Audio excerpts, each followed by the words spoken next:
ठीक है, तो इसमें कोई बहुत ज्यादा कंसेप्चुअल कुछ नहीं है, सिर्फ आपको पता होना चाहिए होता क्या है, समझाने जैसा कुछ नहीं है, सिर्फ नोट्स होंगे और कुछ चीजें आपको समझनी है। ठीक है, तो वो चीजें आपको समझ आ जाएंगी तो फिर आपके लिए इजी रहेगा पेपर में। अगर डायरेक्ट क्वेश्चन आता है तो आप इजीली उसको लिख सकते हो। ठीक है, यूपीएससी पूछ चुके हैं डायरेक्टली आंसर क्वेश्चन इस पे, what do you mean bye gender budgeting. ठीक है, तो ये जरूरी है कि आपको ये चीज आपको पता हो। ठीक है, तो सबसे पहले देखते हैं जीरो बेस्ड बजटिंग टॉपिक।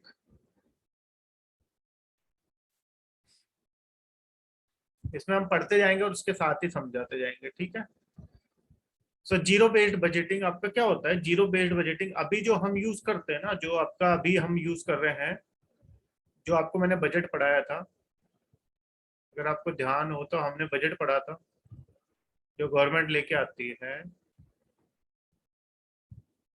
जो हमने बजट पढ़ा था उसे कहते हैं ट्रेडिशनल बजटिंग।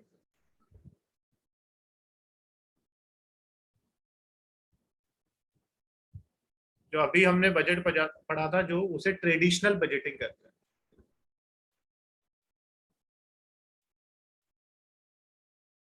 जेंडर बजटिंग इससे, ये ट्रेडिशनल बजटिंग हो गया जो हमने पढ़ा था, उससे अलग होता है जीरो बेस्ड बजटिंग। ठीक है, zero based budgeting is different from your traditional budgeting. Traditional budgeting में क्या होता है, जैसे अभी आपका 21-22 का बजट आया,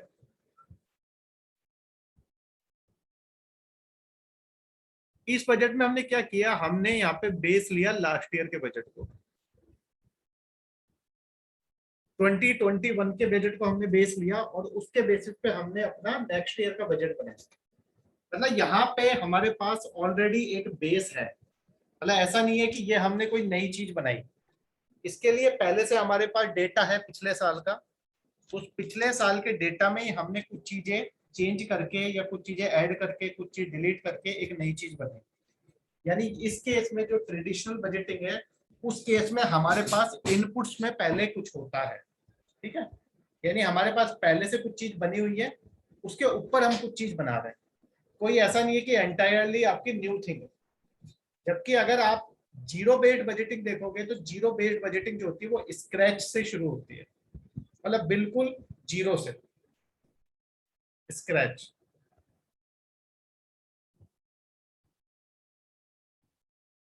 तो जीरो बेस्ड बजटिंग और जो हम फॉलो करते हैं वो ट्रेडिशनल बजटिंग फॉलो करते हैं हम लोग। तो इसलिए हमें पता होना चाहिए जीरो बेस्ड बजटिंग क्या है, क्योंकि ये हमारे सिलेबस में है टॉपिक। अब क्या क्वेश्चन आता है आपके, क्वेश्चन यही पूछा जाएगा कि भाई हम जीरो बेस्ड बजटिंग को क्यों यूज नहीं करते, ट्रेडिशनल बजटिंग को क्यों यूज करते हैं। तो उसका रीजन ये है कि जीरो बेस्ड बजटिंग के लिए इसमें बहुत सारे एडवांटेजेस हैं, लेकिन जीरो बेस्ड बजटिंग का जो सबसे बड़ा डिसएडवांटेज है वो ये है कि इसके लिए बहुत ज्यादा एक्सपर्टीज चाहिए होती है।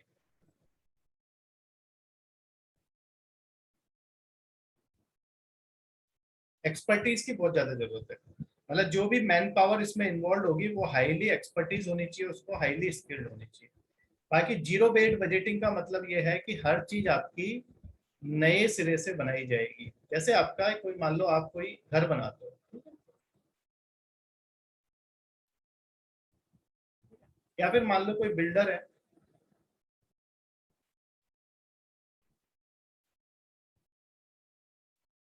वो क्या है कोई प्रोजेक्ट डेवलप करता है, तो ऑलरेडी वहां पे कुछ बना हुआ है, ऑलरेडी एग्जिस्टिंग है।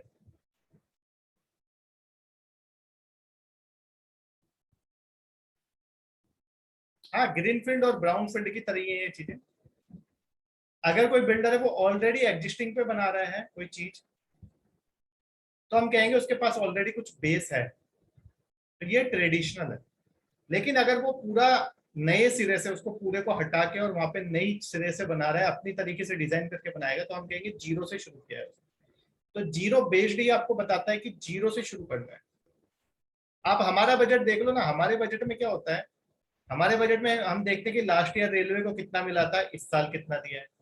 लास्ट ईयर एग्रीकल्चर को कितना दिया था, इस साल कितना दिया है। और जो स्कीम है आपकी पीएम किसान या आपकी मनरेगा,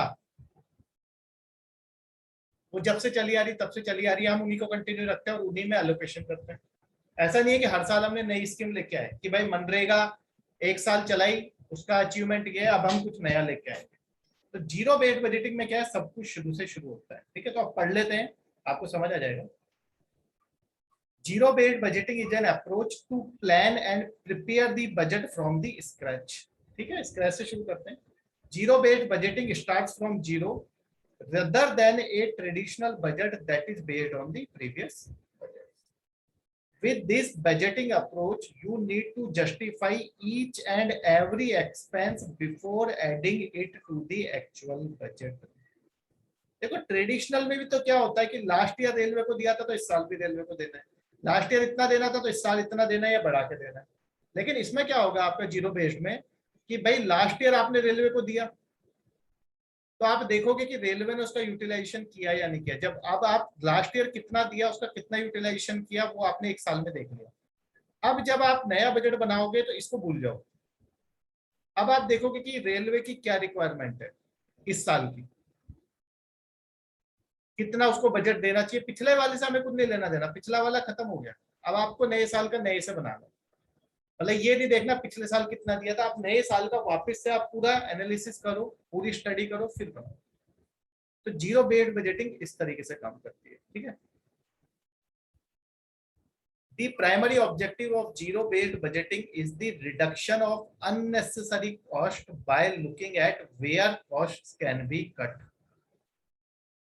ये सबसे इंपॉर्टेंट पॉइंट है, क्योंकि ट्रेडिशनल में क्या होता है, हर साल आप बजट बढ़ाते जाते हो, जरूरत नहीं होती तो भी बढ़ाते जाते हो। लेकिन जो आपका जीरो बेस्ड होगा वो देखेगा कि हाँ भाई जरूरत है तो बढ़ाएंगे, नहीं जरूरत तो नहीं बढ़ाएंगे। जीरो से शुरू होता है, वो आपका पुराने वाले को वो आपका बेस नहीं लेता है। To create a zero base budget involvement of the employ is required. तो आपको सबसे पूछना पड़ेगा कि भाई क्या जरूरत है, फीडबैक लेना पड़ेगा। दिक्कत यही है जीरो बेस्ड की, आपको सब जगह से फीडबैक लेना पड़ेगा, तभी तो आप इंप्रूवमेंट कर पाओगे। जबकि ट्रेडिशनल में क्या होता है, ऊपर वाले डिसाइड कर लेते हैं कि मिनिस्टर्स ने डिसाइड कर लिया इतना पैसा देना है, उतना देते हैं, तो उनको नहीं पता कि नीचे वाले की डिमांड क्या है। तो ट्रेडिशनल में और जीरो बेस्ड में ये है कि ट्रेडिशनल आपका टॉप डाउन अप्रोच है, टॉप से नीचे आ रहा है, टॉप डाउन। उनको ये फर्क नहीं पड़ता है कि भाई किसको क्या चाहिए, वो अपने हिसाब से डिसाइड करते हैं। जबकि जो आपका जीरो बेस्ड है वो आपका क्या है, bottom up, bottom up approach. आप हर किसी को इन्वॉल्व करते हो इसमें डिसीजन मेकिंग।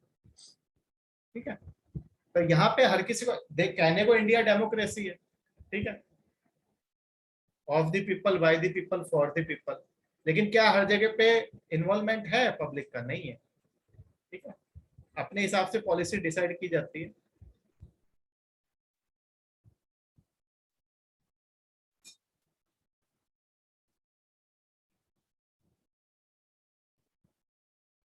ठीक है, हाँ भाई बिल्कुल सही है, अब नहीं देना है अनप्लैंड और प्लान्ड, हमने स्क्रैप कर दिया। ठीक है, बढ़ा के नहीं देना है, लेकिन आप पुराने को वो तो लेते हो, बेस तो लेते हो। ठीक है, तो इस बार ठीक है, ये पॉइंट समझ आ गया आपको। If a particular expense fails to benefit the business, the same should be axed from the budget. ठीक है, उसको बजट से निकाल दिया जाता है। अब जैसे मान लो आप फालतू की स्कीम्स है जो सिर्फ वोट बैंक पॉलिटिक्स के लिए चलानी है, तो वो ट्रेडिशनल में तो रहेंगी, लेकिन जब आप जीरो बजट, जीरो बेस लगाओगे ना, तब ये निकाल दी जाएगी यहाँ से। क्योंकि जो आपका बेनिफिट नहीं कर रही है हमारी इकोनॉमी को या बिजनेस को या जो भी है ग्रोथ को, उनको निकाल दिया जाता है। मतलब सिंपल सा है आपका जीरो बेस में जो मेन चीज होती है कॉस्ट कटिंग। जैसे हमारे क्या होता है यहाँ पे, जो गवर्नमेंट, आप गवर्नमेंट सेक्टर में अगर आप काम करते हो, तो मान लो मेरे ऑफिस का ही आप एग्जांपल ले लो, तो अगर गवर्नमेंट सेक्टर में आप काम करते हो तो हमारे यहाँ पे क्या है गवर्नमेंट में, जैसे मेरा, जो मेरा ऑफिस है, जैसे मैं जहाँ बैठता हूँ, मेरा जो केबिन है, मेरे पास मतलब आप अनलिमिटेड वाइट पेपर जो होते हैं A4 साइज के, वो पड़े होते हैं, A4 साइज के। ठीक है, और आपका स्टेपलर्स 10-20 स्टेपलर्स पड़े हैं, मतलब जरूरत एक ही है। मतलब स्टेशनरी का अनलिमिटेड सामान मेरे पास पड़ा हुआ है, मतलब उससे 50 लोग काम चला सकते हैं। और हम क्या करते हैं, कुछ भी जरूरत होती है तो उसका फोटोकॉपी लिया, लगा कि हाँ थोड़ा सा कट गया इधर हो गया, तो वो नया पेज को काट के पेज को नया। जो आपका प्राइवेट सेक्टर में आप जाओगे वो गिन के आपको पेपर्स मिलेंगे। क्यों? क्योंकि वहां पे कॉस्ट कटिंग वाला कंसेप्ट होता है। हमारे यहाँ पे कौन सा चल रहा है? ट्रेडिशनल बजटिंग गवर्नमेंट कि भाई पिछले साल इसको इतना दिया था पैसा, तो इस साल ज्यादा खर्चा होगा, ज्यादा ग्रोथ करनी है तो इसको ज्यादा पैसा। यहाँ पे चलता है कॉस्ट कटिंग कि भाई आपको अगर 2 पेज की जरूरत है तो आपको 2 ही दिए जाएंगे, 3 नहीं दिए जाएंगे, तो 2 भी आपको डबल साइडेड यूज करना है, single sided. That is the difference between traditional budgeting and zero based budgeting. ठीक है? ट्रेडिशनल में क्या होता है? रिसोर्सेज का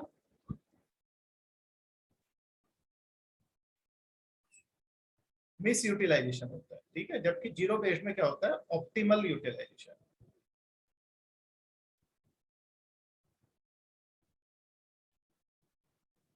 इसलिए बार बार डिमांड उठती है कि गवर्नमेंट को, इसलिए ये जीरो बेस्ड बजटिंग क्यों पढ़ रहे हैं, क्योंकि बार बार पेपर में आता है कि भाई आपको ट्रेडिशनल बजटिंग से जीरो बेस्ड बजटिंग की तरफ मूव कर जाना चाहिए। It is better. बेटर तो है ही, नो डाउट। लेकिन आपको पता है हमारे यहाँ पे तो पूरा वोट बैंक पॉलिटिक्स पे सारा गेम चलता है, कास्ट पॉलिटिक्स पे चलता है। अभी जैसे मोदी जी ने रिजर्वेशन दे दिया है, ठीक है, ओबीसी को, ईडब्ल्यूएस को। ठीक है, अब मोदी जी को पता है कैसे इलेक्शन जीतना है, अब आगे वापस से यही आएंगे। पीएम किसान लेके आए थे ये।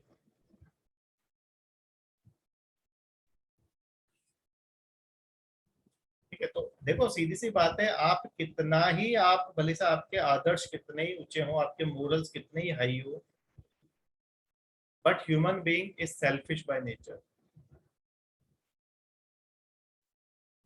तो अगर कहीं पे भी आपके थोड़े से भी इंटरेस्ट सर्व हो रहे हैं, गवर्नमेंट कर रही है, you will vote for the government. PM किसान की वजह से इनको वोट में, बैंक में बहुत फायदा हुआ है। ठीक है, मैंने तो ये ग्राउंड वर्क किया है पीएम किसान को, बहुत लोगों से मेरी बात हुई है। ठीक है, क्योंकि हम गांव में जाते हैं तो वहाँ बात होती है। तो इनको जो पैसा मिलता है उसकी वजह से इनका एक घर में अगर आपने 4 किसानों को भी दिया।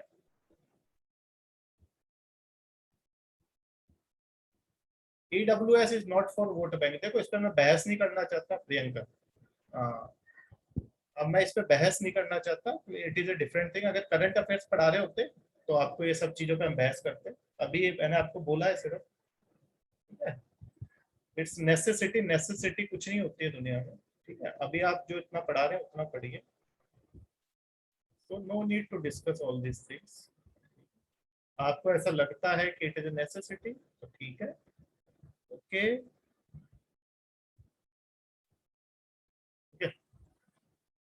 सो जो आपका है, कुछ भी हो, रिजर्वेशन हो आपका, एनीथिंग, ठीक है, vote bank politics is there. तो वो पॉलिटिशियंस को पता है, ठीक है, बाय हुक और by crook, how to win the election. ठीक है, हम तो सिर्फ लड़ते रहते हैं। ठीक है, कभी बीजेपी कभी कांग्रेस, तो वो चलो उसमें नहीं जाते हैं, हटा देते हैं इसको। सो इसमें क्या है, आपका जो फालतू की चीजें होंगी वो निकाल दी जाएंगी। ठीक है, ओके, नेक्स्ट। इन चीजों पे डिस्कशन तब कर सकते हैं हम जब हमारी ऑफलाइन क्लास हो। ठीक है, अब यहाँ ऑनलाइन क्लास में डिस्कशन करना है इनमें कोई मतलब नहीं है। ऑफलाइन क्लास में we can discuss all this things.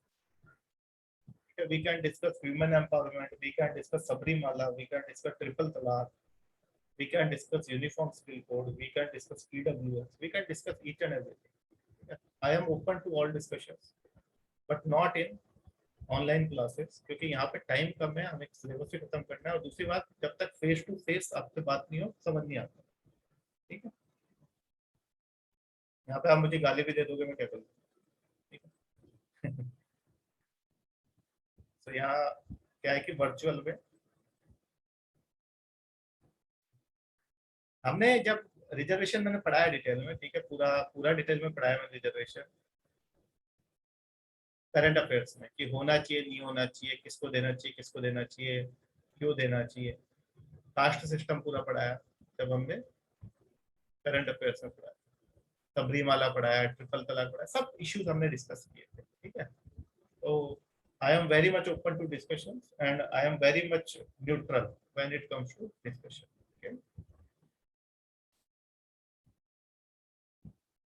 वैसे कोई बोलेगा इसको रिजर्वेशन दे दो, मैं कहता हूँ दे दो, कोई बोलता है इसको हटा दोगे तो हटा दो, ठीक है। ज्यादा वो नहीं करने का।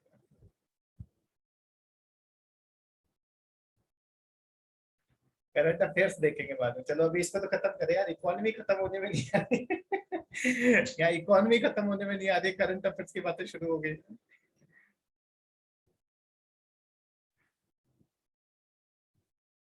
ठीक है, यहाँ इकोनॉमी पहले खत्म करूँ फिर करंट अफेयर्स पढ़ाऊंगा, अब तो पता नहीं क्या क्या पढ़ाऊंगा, अब तो मैं जम्मू आ रहा हूँ, डोंट वरी।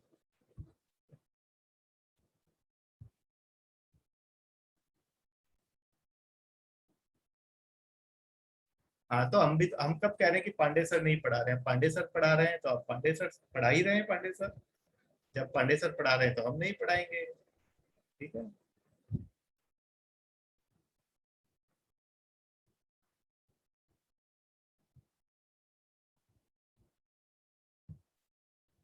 ठीक है प्रियंका, ओके।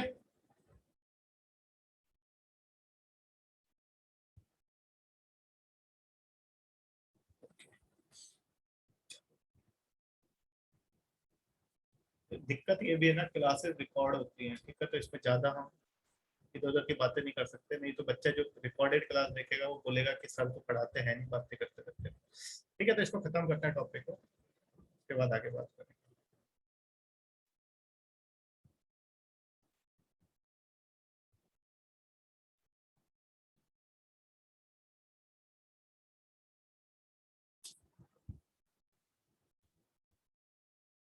ठीक है, चलो आगे चलते हैं।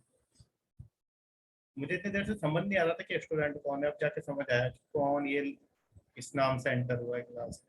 ठीक है, चलो अब पढ़ते हैं हम अपना। सो ये हमने, हाँ पहली वाली स्लाइड हमने डिस्कस कर ली, ठीक है। कुछ स्टूडेंट्स हैं जो नाम बदल के आते हैं, लड़का होता है लड़की बन के आता है, लड़की होती है दूसरी लड़की बन के आती है, ठीक है, लेकिन बातों से पता चल जाता है,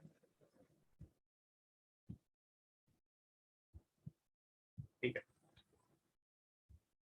सो फर्स्ट स्लाइड हमने डिस्कस कर ली, अब second slide, traditional budgeting versus your zero based budgeting. देखो ये प्रोबेबल क्वेश्चन मेंस के लिए, this is one of the probable question.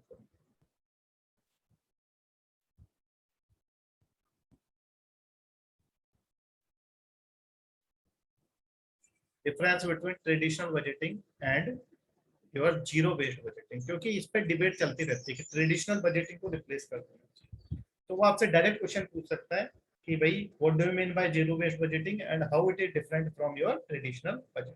ठीक है, अभी तक नहीं पूछा गया है, so there is a high probability, ठीक है, that this question can be asked. तो डिफरेंसेस आपको समझ आ जाएंगे, हम पढ़ते जाते हैं। In traditional budgeting the previous year's budget is taken as a base for the preparation of a budget, whereas each time the budget under zero based budgeting is created, the activities are re-evaluated and thus started from the scratch। ठीक है जी, first point ये है, वहां पे एक base होता है या नहीं होता। The emphasis of the traditional budgeting is on the previous expenditure level, on the contrary, zero-based budgeting focuses on forming a new economic proposal whenever the budget is set। ठीक है, ये सारी पॉइंटों का वही मतलब है जो मैंने आपको बताया था कि ये आपका स्प्रेड से शुरू होता है, वो पहले से शुरू होता है। Traditional budgeting works on cost accounting principle, thereby it is more accounting oriented, कि कितना पैसा देना है। यहाँ पे क्या है, zero based budgeting is decision oriented, कि कौन कौन से काम करने हैं और उसके लिए कितना पैसा चाहिए। वहां पे डिसीजन ओरिएंटेड नहीं होती है, वहां पे आपने एलोकेशन कर दिया, उसके बाद वो यूज हो ना हो। लेकिन जीरो बेस्ड बजटिंग में देखेंगे कि अगर ये काम हमें करना है, इस मिनिस्ट्री को ये काम करना है, तो उसके लिए पैसा चाहिए तो देंगे, नहीं तो नहीं देंगे। वहां पे पैसा पहले देखते हैं कि हाँ पैसा देना है, कि कितना पैसा देना है, इतना देना है, उसके बाद क्या क्या काम करने हैं वो बाद में डिसाइड करते हैं। यहाँ पे पहले काम डिसाइड होता है फिर पैसा दिया जाता है, ठीक है।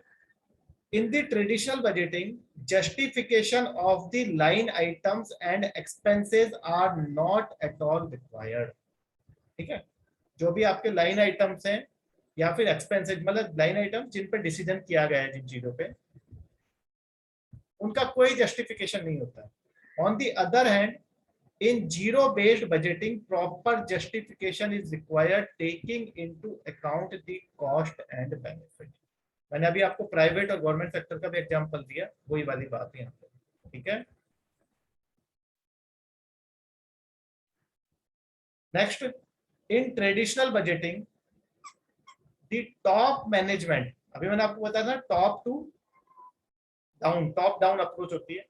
Top management take decisions regarding any amount that will be spent on a particular product. In contrast, in zero-based budgeting, the decision regarding the spending a specific sum on a particular product is on the managers. ठीक है, जैसे मैंने आपको बोला था ना, वहां पे टॉप डाउन होती है, लेकिन जो आपकी जीरो बेस्ड है वहां पे नीचे से शुरू होती है। मैनेजर्स मतलब जो जितने भी डिसीजन मेकर्स हैं उन सब की बात होती है। Zero based budgeting is better than traditional budgeting when it comes to clarity and responsiveness, क्योंकि यहाँ पे इन्वॉल्वमेंट है सबका।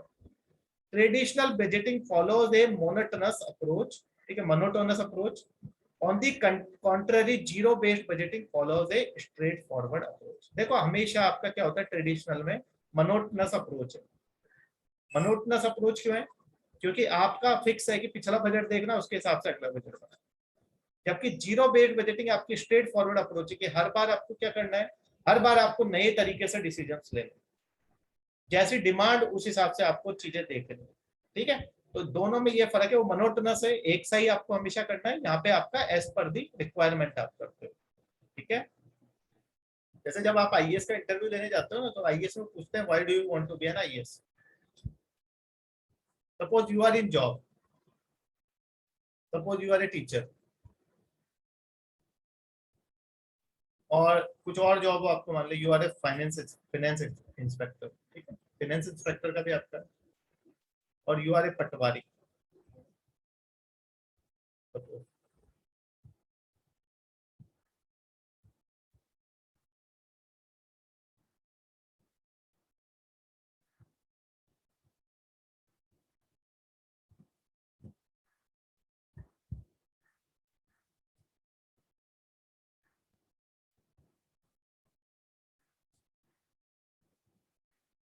एक से सर, तो जिसको गलती से किया उसको ऐड कर लो, और जिसको रिमूव करना उसको रिमूव कर दो, ठीक है। अभी तो मेरे को क्लास तो खत्म करने दो, देखेंगे बाद में, ठीक है। अभी ऑफलाइन क्लासेस होंगी तब देखेंगे, अभी तो खत्म करने दो क्लास।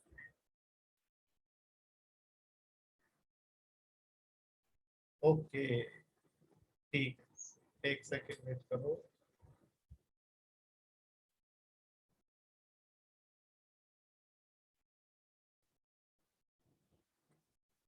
सीधी सी बात है, क्लास में आप पढ़ोगे अच्छे से तो पढ़ो, नहीं पढ़ना तो रिमूव कर देंगे हम, ठीक है। हम यहाँ पे मेहनत आपके लिए कर रहे हैं, अपने लिए नहीं कर रहे हैं, ठीक है।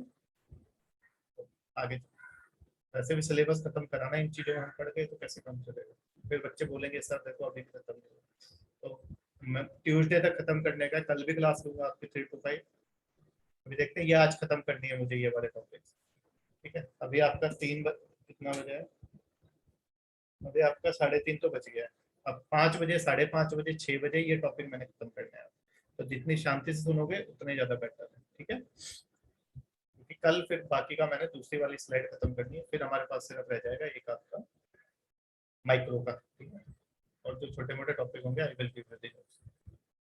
So this topic, this point is clear, this point is clear, and this point is clear, okay. ये चीजें आप भी पढ़ सकते थे घर पे, लेकिन एक बार मैं पढ़ा देता हूँ, फिर आप घर जाके एक बार रिवाइज कर लीजिएगा, ठीक है। अब जीरो बेस्ड बजट कैसे क्रिएट करते हैं उसकी स्टेप्स है कुछ, ठीक है। आपके पेपर में स्टेप्स नहीं पूछेगा, लेकिन फिर भी आपको स्टेप्स पता होने चाहिए, ठीक है। तो पहला स्टेप्स क्या है वो, identifying the decision units that need a justification for every line item of expenditure in the proposed budget। हर चीज जो आपको बनानी है, जिसके लिए पैसा चाहिए, उसको आपको पहले जस्टिफाई करना पड़ेगा कि हाँ भाई इसके लिए मुझे पैसा चाहिए, ठीक है। फिर आप हर चीज को अलग से एक पैकेज की तरह डील करो, ठीक है। हर चीज को, मतलब आपने अलग अलग बहुत सारे आपके एक्सपेंडिचर है, बहुत सारे आइटम्स पे एक्सपेंडिचर होने वाला है, तो अलग अलग पैकेज की तरह उनको डील करो, ठीक है। फिर उन डिसीजन पैकेजेस को आपको रैंक करना है। जैसे मैं आपको एक एग्जांपल देता हूँ, आपके पेपर का एग्जांपल दे देते हैं। जैसा आपने अभी तैयारी करनी है, ठीक है, आपके पास बहुत सारे सब्जेक्ट्स हैं, बहुत सारे पेपर्स हैं आपको। प्रीलिम्स का ही ले लेते हैं मान लो। प्रीलिम्स में आपका इकोनॉमी है, ठीक है, आपका पॉलिटी है, आपका एनवायरनमेंट है, आपका ज्योग्राफी है, आपका हिस्ट्री है, ठीक है, साइंस एंड टेक है, ये आपके, ठीक है, मेन मेन टॉपिक हो गए। अब क्या होगा, एक सी सेट है आपका, वो अलग है। अब आप ऐसा तो है नहीं कि हर किसी को आप बराबर टाइम देना है या हर किसी से इक्वल क्वेश्चन आएंगे, या हर किसी के लिए आपका एक बुक आपकी जो है उसी से सारे टॉपिक कवर हो जाएंगे या एक नोट से कवर हो जाएंगे। अब आप क्या करोगे, ये सारे आपके अलग अलग क्या है, अलग अलग items. Now you have to decide कि आपको किसको सबसे ज्यादा इंपॉर्टेंस देनी है इनमें से। वो इंपॉर्टेंस आप किस बेसिस पे दोगे, जिस हिसाब से आपका पेपर आता है। अब सी सेट में क्या है, जैसे सी सेट में हमें सिर्फ कितना लाना है, आपका क्वालिफाई करना है, ठीक है, तो हमें 33% लाना है। अब अगर वो 33% लाने के लिए मैं सी सेट में मतलब पूरा टाइम सी सेट को दे रहा हूँ, तो मैं क्या इधर टाइम दे पाऊंगा, नहीं। 33 का मतलब मुझे 33% ही लाना है। मतलब ऐसा नहीं है कि मुझे सी सेट में वही एक्सपर्ट होना है, तो मुझे सी सेट में पता होना चाहिए कि मैथ से मुझे कितना आना चाहिए, रीजनिंग में कितना आना चाहिए और कॉम्प्रिहेंशन में कितना आना चाहिए। तो 80 क्वेश्चन आते हैं, 80 में से अप्रोक्सीमेटली आपको 27 सही करने हैं। तो अगर 80 में से आपको लेस देन आपको कितना, हाफ से भी कम हो गया, इतना सही करना है, तो आप उसी हिसाब से पढ़ो कि 27 से थोड़ा सा ऊपर मैं कर दूं। अब आप ऐसे तो नहीं पढ़ोगे ना कि 80 के 80 मुझे करने, नहीं। ठीक है, तो यहाँ पे भी ऐसा ही है, आपको हर डिसीजन को देखना है कि कौन सा इंपॉर्टेंट है आपका, उस हिसाब से आपको अरेंज करना है, हायरार्की बनानी है। यहाँ पे भी आपको हायरार्की बनानी है कि भाई सबसे ज्यादा क्वेश्चन इकोनॉमी और एनवायरनमेंट से आते हैं, तो उनको सबसे ऊपर रखना है, एनवायरनमेंट, इकोनॉमी, पॉलिटी। और इन तीन के क्वेश्चन अगर आपको आते हैं तो गलत भी नहीं होते। अब हिस्ट्री आपको अच्छी लगती है, पढ़ने में इजी है, आपको समझ आता है, लेकिन हिस्ट्री में आपको ये पता नहीं क्वेश्चन कहाँ से पूछेगा, वो आर्ट एंड कल्चर के या मेडिवियल के। मॉडर्न में आप गारंटी कर से कह सकते हो कि हाँ मॉडर्न पढ़ा तो हो जाएगा। ज्योग्राफी में तो कुछ आता पता ही नहीं है, geography is very fast. Science and tech में भी इतना ज्यादा पता नहीं। अब कई हो सकते हैं जिसका साइंस एंड टेक बैकग्राउंड हो, तो उसको लगता है मैं साइंस एंड टेक में सारे क्वेश्चन कर सकता हूँ, ये कर सकती हूँ, तो वो सबसे ऊपर इसको रखेंगे कि इसको थोड़ा सा वेटेज ज्यादा दे देते हैं, सारे से ही कर जाएंगे। इस तरीके से आपको क्या है, एज पर दी डिमांड आपको क्या करना है, इंपॉर्टेंस देनी। जबकि आपका क्या होता है, ट्रेडिशनल बजटिंग में ऐसा नहीं है। ट्रेडिशनल बजटिंग बड़े हैप्जर्डली वे में आपकी डिजाइन होती है, उसमें ठीक है पिछले साल इतना पैसा दिया था, इस बार इतना दे देते हैं, अगर लैप्स हो गया तो हो गया, नहीं हुआ तो नहीं हुआ। ठीक है, इस तरह से वहां पे काम होता है। जबकि यहाँ पे क्या है, आप ऐसे ही सोचो कि चलो यार पढ़ लेते हैं, ये भी पढ़ लेते हैं, वो भी पढ़ लेते हैं, हिस्ट्री के 10 बुक पढ़ लेते हैं, कोई फर्क नहीं पड़ता, नहीं। 10 बुक पढ़ के क्या आप रिप्रोड्यूस कर पाओगे, not possible. You have to read one book and you have to read one book 10 times. To read 10 books one time, it is better that you read one book 10 times. That will be fruitful. It will definitely pay you back. That I can guarantee. Revision is the key. That's why I'm saying that you should attempt one test series. At least one test series you should attempt. That will definitely benefit. Okay. So, ये फिर आपने उनको decision packages को rank किया। ठीक है, ranking किस basis पे, कॉस्ट बेनिफिट एनालिसिस। अभी जो मैंने आपको बताया ये कॉस्ट बेनिफिट कहते हैं इसे, कि सबसे कम मेरे को तैयारी इस टॉपिक में करनी है, सबसे ज्यादा कॉस्ट बेनिफिट मेरे को एनवायरनमेंट, इकोनॉमी और पॉलिटी में। कॉस्ट बेनिफिट हम सबसे ज्यादा देखते हैं। ठीक है, वो सबसे ज्यादा। अब मान लो कोई बल्कि बुक है, रमेश सिंह है जैसे, रमेश सिंह पढ़ के भी आपको इकोनॉमी में कुछ समझ नहीं आया, तो वो कॉस्ट बेनिफिट जीरो है। लेकिन उसके बजाय आपने कोई कोई दूसरी बुक पढ़ी जिससे कंसेप्ट क्लियर हो गए आपको, या फिर ये मेरे पीपीटीज देखे जिससे आपको समझ के सारे क्वेश्चंस हो गए, तो cost benefit is very high. तो इकोनॉमी या पॉलिटी कोई भी सब्जेक्ट हो, आप ऐसा नहीं है कि 10 बुक पढ़ के कॉस्ट बेनिफिट मिल गया, वेरी हाई। आप एक ही बुक पढ़ो जिससे आपको समझ आता है, जो आपको जहां से क्वेश्चन पूछे जाते हैं या क्वेश्चन कहीं से पूछे जाए, उस बुक को पढ़ने के बाद आपको समझ आते हैं, क्वेश्चन सॉल्व होते हैं, then cost benefit will be very high. ठीक है, तो यहाँ कॉस्ट बेनिफिट है। फिर फंड्स एलोकेट किए जाते हैं। Finally funds are allocated on the basis of above findings by following a pyramid ranking system to ensure maximum result. इसी तरीके से तो बनेगा, पिरामिड ही तो बनेगा। ये तो चलो मैंने इन्वर्टेड बनाता या जैसे बनाता, बात वही है। सबसे ज्यादा पैसा या सबसे ज्यादा टाइम आपको इकोनॉमी, पॉलिटी, इस तरह से सबसे ज्यादा मान लो आपने पॉलिटी फेवरेट है, पॉलिटी को दिया, फिर आपने इकोनॉमी, फिर एनवायरनमेंट, फिर हिस्ट्री, फिर ज्योग्राफी, इस तरह। ठीक है, ऐसे ही मान लो कोई आपका सबसे इंपॉर्टेंट है जिसके लिए पैसा चाहिए, उसको सबसे ज्यादा पैसा दिया, फिर उससे वाले को कम, फिर कम, फिर कम। इस तरीके से आपका जीरो बेस्ड बजटिंग होती है। ठीक है, decision packages means self-contained proposals or module seeking funds. Each decision package comprises the explanation of the activity, the amount involved, the need for the item, the benefit arising from the implementation of the proposal, the expected loss that may be incurred, it is not done and much more.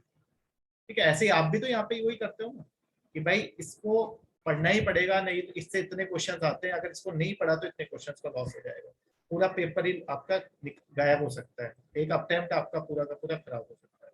Same यहाँ पे कि भाई अगर आपने जो decision package है उसके लिए कितना पैसा चाहिए, कौन सी एक्टिविटी है, क्या जरूरत है इसकी, बेनिफिट क्या है इससे, और लॉस क्या है अगर इसको नहीं किया तो। ठीक है, और बाकी, ठीक है, तो इस तरीके से आपका जीरो बेस्ड बजटिंग काम करता है। ठीक है, तो जीरो बेस्ड बजटिंग का ये आपकी,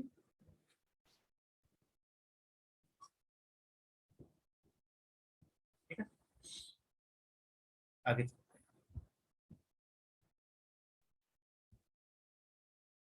सो जीरो बेस्ड बजटिंग के एडवांटेजेस क्या क्या है? ठीक है, व्हाट आर दी एडवांटेजेस? तो एडवांटेजेस मैंने आपको बता ही दिए, देखो एफिशिएंसी है, ठीक है, आपका एलोकेशन ऑफ रिसोर्सेज में, ठीक है, ऑप्टिमल एलोकेशन ऑफ रिसोर्सेज होता है, प्रीवियस बजट को आप देखते नहीं, ठीक है, एक्यूरेसी है, ठीक है, आप उसमें क्या करते हो, बजट में थोड़ा सा चेंज कर देते हो, ठीक है, जबकि इसमें आप कॉस्ट रिडक्शन करते हो, देखते हो कि भाई आपको कौन सी चीज चाहिए, कौन सी नहीं चाहिए। ठीक है, फिर बजट इन्फ्लेशन, अब आपका क्या है, जीरो बेस्ड में आपको हर चीज को क्या करना पड़ेगा, आपको हर चीज को जस्टिफाई करना पड़ता है, तो आप वो चीज नहीं खरीदोगे जो जरूरत नहीं है। जबकि ट्रेडिशनल बजटिंग में क्या है, आप बजट बढ़ाते जाते हो, जरूरत नहीं है तो भी आप ज्यादा पैसा देते हो, जिन चीजों की जरूरत नहीं है उनके लिए भी आप पैसा देते हो।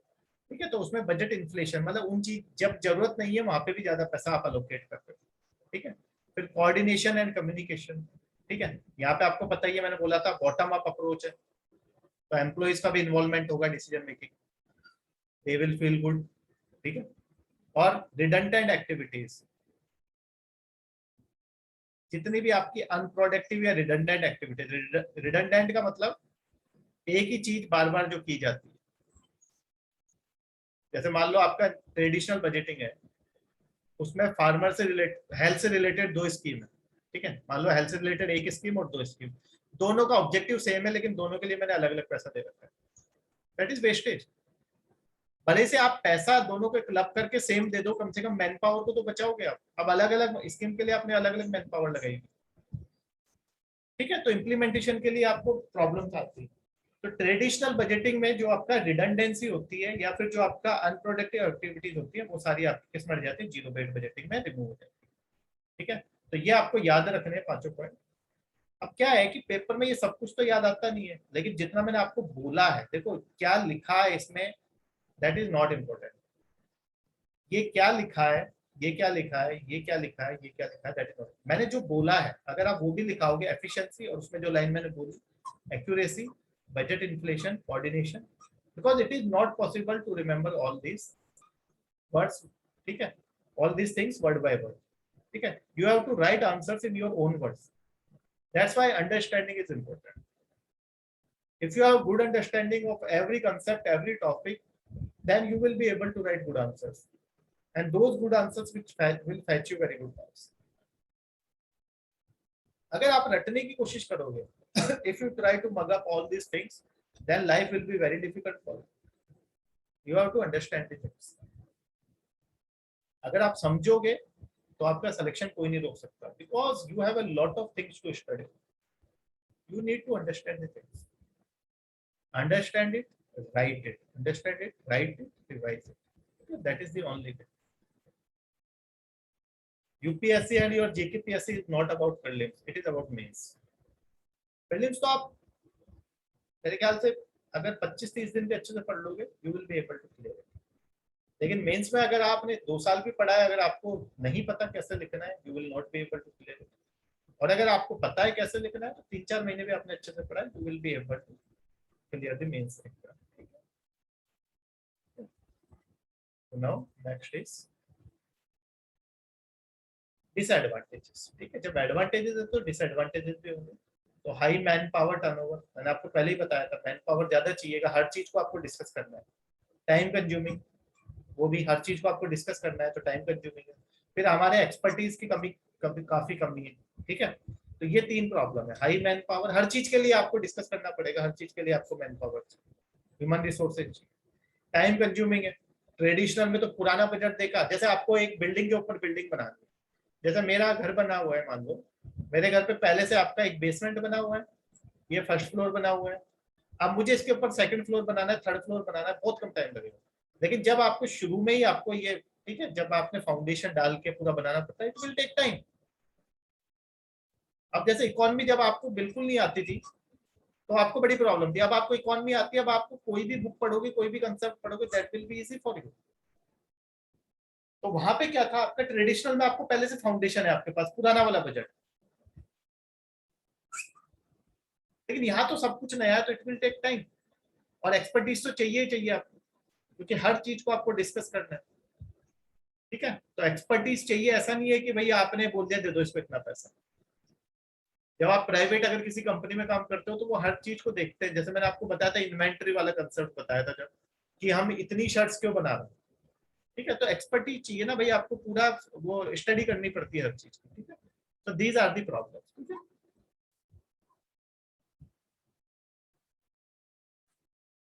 है, कंक्लूजन। ठीक है, कंक्लूजन जरूरी है लिखना। Zero based budgeting targets at presenting true expenses to be incurred by a department. Although this budgeting method is time consuming, this is a more appropriate way of budgeting. This includes all inclusive analysis of the budget proposal, and if the managers make irrelevant variations so as to achieve what they want, they are probably exposed. आप गलत चीजें नहीं कर सकते इसमें, जैसा आपका traditional budgeting में कर लेते हैं। ठीक है, ट्रेडिशनल बजटिंग में जो आप काम कर लेते हो वो आप यहाँ नहीं कर सकते, क्योंकि यहाँ पे हर चीज पे चेक होता है, इसलिए ये बेटर है। लेकिन हमारे पास 3 प्रॉब्लम है, टाइम कंज्यूमिंग है ये। ठीक है, एक्सपर्टीज की आपको जरूरत होती है, मैन पावर की ज्यादा जरूरत होती है, वो हमारे पास नहीं है। फॉरेन कंट्री फॉलो करती है जीरो बेस्ड बजटिंग। ठीक है, तो इसकी बार बार मांग उठती है कि इंडिया में भी जीरो बेस्ड बजटिंग फॉलो होना चाहिए। इसके लिए आपके लिए चित्र बना हुआ है, देखो। जीरो बेस्ड बजटिंग की डेफिनेशन है सबसे पहले, स्क्रैच विथ। ठीक है, स्टेप्स इन जीरो बजटिंग अभी मैंने आपको समझाई सारी, वो सारी स्टेप्स है। फिर उसके पास एग्जाम्पल दिया हुआ है इसमें। ठीक है, कि किसी डिपार्टमेंट ने लास्ट ईयर 10 मिलियन किए थे स्पेंड। ठीक है, तो अगले साल वो 11 मिलियन 11 मिलियन कर सकता है, उसको 9 मिलियन कर सकता है। ठीक है, लेकिन जब जीरो बेस्ड बजटिंग से टोटल आपने अच्छे से उसको कैलकुलेट किया तो आपको पता कि $10.6 मिलियन देने की जरूरत है। देखो एक्सैक्ट फिगर, क्योंकि ट्रेडिशनल में क्या, ठीक है 10 मिलियन थे, अगले साल 11 दे दो, या 10 मिलियन थे कम खर्चा हुआ है, करा इन्होंने थोड़ा 9 मिलियन दे दो। यहाँ पे पूरा वो स्टडी करेगा। ठीक है, तो डिफरेंट कैसे अदर मेथड से। ठीक है, एडवांटेजेस एक्यूरेसी है, कोऑर्डिनेशन एंड कम्युनिकेशन है, बजट इन्फ्लेशन, रिडंडेंट एक्टिविटीज अभी समझाया। डिसएडवांटेजेस टाइम कंज्यूमिंग है, expensive, lack of expertise, high man power. अभी तक जितनी मैंने बकवास की है वो सारी यहाँ पे समराइज करके लिखी हुई है। जो भी मैंने बोल बच्चन किया है, that is written, that has been summarized very beautifully in this figure diagram. ठीक है, तो अगर ये भी पढ़ लोगे you will be able to write answer. ये देखो इसमें पूरी डेफिनेशन वगैरह सब कुछ लिखा हुआ है, अगर आप पूरी स्लाइड आपको दिख रही होगी, डेफिनेशन लिखा हुआ है, ये स्टेप्स लिखी हुई हैं, आप इसको पढ़ लोगे, यू बस इसको पढ़ लो, इतना ही लिख लोगे आप। ठीक है, ये उसी को समझाने के लिए। ठीक है, हो रहा है आपको जीरो बेस्ड बजटिंग क्या। ठीक है,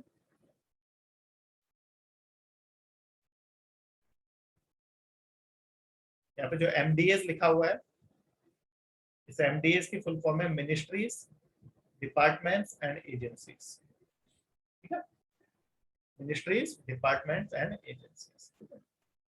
तो गवर्नमेंट ऑब्जेक्टिव्स और गोल्स को प्रायोरिटाइज करेगा, स्टार्ट्स फ्रॉम द ग्राउंड से शुरू करेगा, इनएफिशिएंसीज को खत्म कर देगा, लेकिन टाइम बहुत लगता है, ठीक है।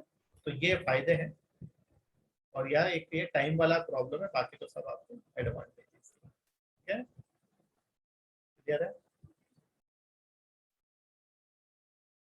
अब ये एक और फिगर बनाया हुआ है आपके लिए, वही फिगर काम कर, identification and description of decision package, evaluation of decision package, prioritisation of decision package, allocation of resources, जो मैंने आपको डायग्राम बताया था आपके एग्जाम के पॉइंट ऑफ व्यू से भी, पिरामिड टाइप, ठीक है। उस हिसाब से आपको डिसीजन पैकेज होते हैं अलग अलग, जो मैंने अभी आपको एग्जाम्पल दिया, ठीक है। तो ये आपका खत्म होता है topic. Now next topic, gender budget. This is your direct topic, it is explicitly mentioned in your GS3 paper, gender budget,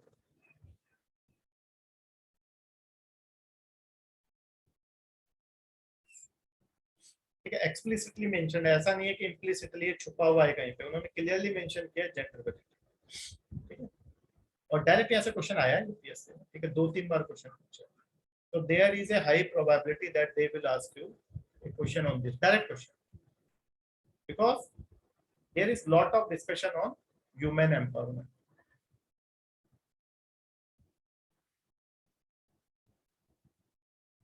and it is something which is related to human empowerment. Gender budget, अब देखो gender में तो आपके बहुत सारे gender आते हैं।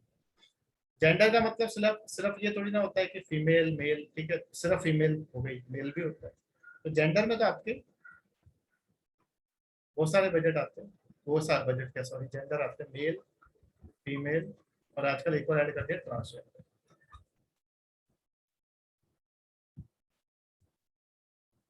अब जेंडर बजटिंग का मतलब सिर्फ ह्यूमन एम्पावरमेंट है, लेकिन ये अगर मैं इंडिया के केस में बात करूं, तो इंडिया के केस में यहाँ पे हम जेंडर बजटिंग को किसके साथ एसोसिएट करके देखते हैं, ह्यूमन एम्पावरमेंट के साथ, क्योंकि हमारे यहाँ पे कैसी सोसाइटी पैट्रियार्कल,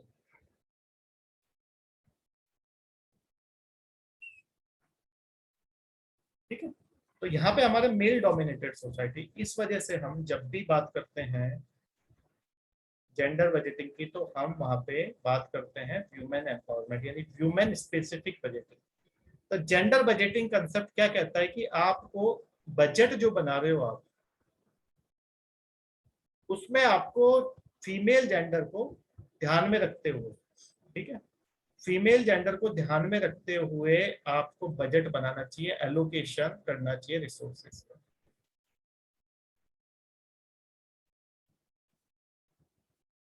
जैसे मान लो आपने कोई स्कीम चलाई, आपने 10 स्कीम चलाई, 10 स्कीम, अब 10 स्कीम कॉमन है, ठीक है, मैन और ह्यूमन के लिए कॉमन है। बोला इससे तो कोई डेवलपमेंट होगा ही नहीं, ह्यूमन एम्पावरमेंट कैसे होगा, क्योंकि यहाँ तो दोनों के लिए बराबर चला दी, लेकिन ये तो बहुत पीछे है ह्यूमन। तो आप क्या करो, इस 10 स्कीम में से 3 कोई स्कीम ह्यूमन स्पेसिफिक चला दो, जो सिर्फ ह्यूमन को बेनिफिट करे, तो हम बोलेंगे कि हाँ यहाँ पे जेंडर बजटिंग हुई। तो जेंडर बजटिंग का कंसेप्ट क्या कहता है कि जहां पे कोई जेंडर आपका वीक है, या फिर उसको आपको लिफ्ट करने की जरूरत है, उसको एम्पावर करने की जरूरत है, तो you should make gender specific schemes, gender specific allocation, so that they can be benefited from those schemes, from those allocations. तो आपने देखा होगा हमारे यहाँ पे बेटी बचाओ बेटी पढ़ाओ, ठीक है, सुकन्या समृद्धि योजना, ठीक है, निर्भया फंड, ठीक है, उसके बाद सौभाग्य स्कीम, ठीक है, इस तरह की बहुत सारी, प्रधानमंत्री उज्ज्वला स्कीम, तो बहुत सारी स्कीम्स आपने देखी होंगी। फिर आपका मुद्रा में भी वुमेन सेल्फ हेल्प ग्रुप को लोन दिया गया, फिर आपका स्टार्टअप इंडिया, ठीक, नहीं stand up India, stand up India में वुमेन को, तो ऐसे करके बहुत सारी आपकी स्पेसिफिक स्कीम जो जेंडर को ध्यान में रख के चलाई जाती है। तो जब भी आप जेंडर बजटिंग का आंसर लिखोगे, you have to mention all those schemes which have been announced in the recent budget. अगर आपका मेंस का पेपर मान लो अगले साल फरवरी के बाद होता है, तो उस साल फरवरी में जो बजट में जेंडर स्पेसिफिक स्कीम्स, और अगर उस साल नहीं है, ये तो पुरानी चलती आ रही है सारी की सारी, जो मैंने आपको पढ़ाई दी है, काफी कुछ हमने नाम काफी मैंने बोले। You have to mention all this schemes कि हाँ भाई गवर्नमेंट कर रही है जेंडर बजटिंग में, ये स्कीम है, ये इस काम के लिए, इस काम के लिए, इस काम के लिए। इवन मनरेगा में भी आपको जो फीमेल लेबर पार्टिसिपेशन है वो अच्छा खासा है, ठीक है। सेल्फ हेल्प ग्रुप के लिए बनाए गए हैं, ठीक है। फिर मुद्रा में उनको लोन दिया गया है, फिर उज्ज्वला है ही आपकी, सौभाग्य है ही आपकी, सुकन्या है ही आपकी, बेटी बचाओ बेटी पढ़ाओ है ही आपकी, मातृ सहयोग योजना है ही आपकी, मैटरनिटी बेनिफिट एक्ट आपका है ही। ये सब चीजें आपको मेंशन करनी है, ठीक है। पढ़ लेते हैं इसको, जो मैंने बोला वही सारा खेल है, तो एक एक करके इसको पढ़ लेते हैं। भाई क्या बोलना चाहती जेंडर बजटिंग, तो जेंडर बजटिंग की जरूरत क्यों पड़ गई आपको पता ही है, हमारे इंडिया में पैट्रियार्कल सोसाइटी है।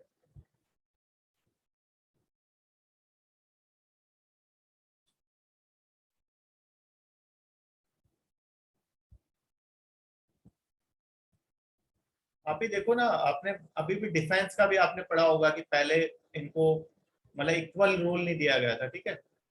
They were not on the equal footing, ठीक है। Man and women were not on the equal footing, ठीक है। कई जगह पे आप देख लो नाइट में जो जॉब्स होती हैं वो उनको नहीं दी जाती है वुमेन, ठीक है। सेफ्टी इश्यूज है, लेकिन सेफ्टी इश्यूज है तो ये वुमेन की प्रॉब्लम नहीं है, ये गवर्नमेंट की प्रॉब्लम है। You should provide safety to women, ठीक है। वुमेन अगर कहीं पे भी अनसेफ है, that is not the problem of women कि भाई आप रात को निकल रहे हो तो आप अनसेफ हो, नहीं। That is the problem with the people, that is the problem with the government, ठीक है। तो आपको सेफ्टी प्रोवाइड करानी चाहिए, क्योंकि उनको भी पूरा हक है कि भाई आप दिन में जॉब करो, रात को जॉब करो, ठीक है। आप ऐसे डिफरेंशिएट नहीं कर, ऐसे उसमें डिस्क्रिमिनेशन नहीं कर सकते ना कि भाई जो ये जॉब है ये सिर्फ ह्यूमन के मैन के लिए है, ह्यूमन नहीं कर सकते, ऐसा तो नहीं कर सकते ना। सारी जॉब्स उनके लिए आपको ओपन करनी पड़ेगी अगर आपको ह्यूमन एम्पावरमेंट करना है तो। अगर आप जैसे पहले के टाइम पे, आज से मान लो आज से 30 साल पहले, 30-35 साल पहले माना जाता था कि इंजीनियरिंग इंजीनियरिंग जो है, engineering is not for human, ठीक है। 30-40 साल पहले बड़ी कम इंजीनियरिंग में लड़कियां होती थी, लेकिन आज के डेट में देख लो आप, मैकेनिकल इंजीनियर में भी इतनी लड़कियां होने लग गई हैं, पहले तो एक आध भी नहीं दिखती, ठीक है। तो बहुत सारे फील्ड्स ओपन हुए हैं उनके लिए, तो वो ऐसे हमें और भी करने की जरूरत है, ठीक है। तो इसको पढ़ लेते हैं क्या लिखा है इसमें। Gender budgeting is concerned with gender sensitive formulation of legislation, ठीक है। लेजिस्लेशन का gender sensitive formulation of legislation, ठीक है। Legislation programs and schemes, so gender sensitive formulation of legislation, programs and schemes, allocation of resources, implementation and execution, audit and impact assessment of programs and schemes, and follow up corrective action to address gender disparities। सारी बात क्या कह रहा है, यही कि भाई आपका जो जेंडर सेंसिटिव फॉर्मुलेशन करना है लेजिस्लेशन का, मतलब जेंडर बेस्ड आपको क्या बनाने हैं, रूल, लॉ, स्कीम्स, ठीक है। रिसोर्सेज उनके हिसाब से आपको अलोकेट करने हैं, प्रोग्राम्स उनके हिसाब से आपको डिजाइन करने हैं। फिर आपको उनका असेसमेंट भी करना है कि क्या ये प्रोग्राम जो आपने डिजाइन किए हैं, ये जो आपने एलोकेशन किया है रिसोर्सेज का, इनसे क्या सही में उनको फायदा हो रहा है, क्या जेंडर डिस्पैरिटीज खत्म हो रही है क्या। जैसे मान लो मैं आपको पढ़ा रहा हूँ, अब मैं आपको पढ़ा के और मैं आपसे पूछू ही ना, जैसे मैं पूछता हूँ आपसे समझ आया, अब आप बोलते हो सर ये समझ आया ही नहीं आया, तो मैं आपको बताता हूँ कोई डाउट होता है, तो मुझे पता चलता है आपको आया नहीं है। लेकिन अगर मैं सिर्फ पढ़ा के छोड़ दूँ आपको, तो क्या मुझे पता चलेगा, क्या आपके डाउट्स क्लियर होंगे, नहीं, वो वहीं के वहीं रह जाएंगे। तो ऐसे जेंडर बजटिंग में हर जगह पे फीडबैक होना जरूरी है। तो जेंडर बजटिंग में हमारे इंडियन गवर्नमेंट की दिक्कत ये है कि फीडबैक बहुत कम जगह पे, फीडबैक के बिना काम नहीं चलता, ठीक है। तो फीडबैक होना बहुत जरूरी है, क्योंकि डेमोक्रेसी है। तो अगर आप जेंडर डिस्क्रिमिनेशन को खत्म करना है, तो जो रिसोर्सेज का एलोकेशन कर रहे हो, जो आप स्कीम्स लेके आ रहे हो, उनका फीडबैक भी जरूरी है कि क्या इन्होंने बेनिफिट किया है क्या वुमेन को या नहीं किया, क्या जो जेंडर डिस्पैरिटी वो दूर हुई है या नहीं, ठीक है। और वैसे भी आपको पता है कि जो वुमेन है, women is subjected to many sufferings, ठीक है। जो मैन नहीं है, जो मैन के उसमें नहीं है, ठीक है। मैन इज फ्री फ्रॉम दो सफरिंग, ठीक है। जैसे आपका फैमिली का जो वर्क, अनपेड फैमिली वर्क होता है, वुमेन को करना है, ठीक है। प्रेगनेंसी भी उसी को झेलनी है, ठीक है। फिर जो आपका डिस्क्रिमिनेशन होता है ज्यादातर, वो भी वही, जो ज्यादातर आपके जो क्राइम्स होते हैं वो भी वुमेन से रिलेटेड ही होते हैं, ठीक है। तो कहीं ना कहीं तो आपको जरूरत है कि इन चीजों को सुधारने की जरूरत है, ठीक है? तो जो डर है उनके दिमाग में, उसको निकालना है, तभी तो वो एम्पावर हो पाएंगे, ठीक है। पहले तो आप देखो ना कितनी प्रॉब्लम थी, सती प्रथा, विधवा वाला प्रॉब्लम थी। अब कम से कम काफी कुछ चीजें इंप्रूवमेंट हुई है, लेकिन अभी भी बहुत कुछ चीजें इंप्रूव करने की जरूरत है। ठीक है, क्योंकि आपका जो फीमेल लेबर फोर्स पार्टिसिपेशन है वो काफी कम है। जब तक वो आपकी मेन, ये जो वर्क फोर्स है मेन वर्क फोर्स में नहीं आएंगी, तब तक कंट्री ग्रो नहीं कर सकती। ठीक है, वो कहा है ना कि how an economy can grow when half of us are held back. ठीक है, किसने बोला है? मलाला यूसुफजई। 48% वीमेन है इंडिया में, बट उनका वर्क फोर्स में काफी कम इन्वॉल्वमेंट। प्रॉब्लम क्या है आपका? Gender discrimination. ओके, आपने एक न्यूज में या फिर न्यूज़पेपर आप पढ़ते होंगे, तो आपने दो चीजें पढ़ी होंगी, सन मेटा प्रेफरेंस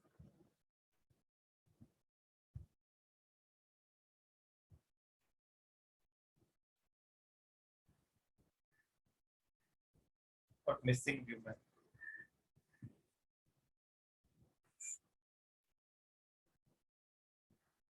ये दो आपके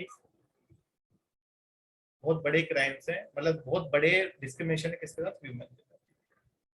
एक उसका रीजन है सन मेटा प्रेफरेंस, और दूसरा मिसिंग ह्यूमन। मिसिंग ह्यूमन मतलब जो फीमेल फिटिसाइड होता है।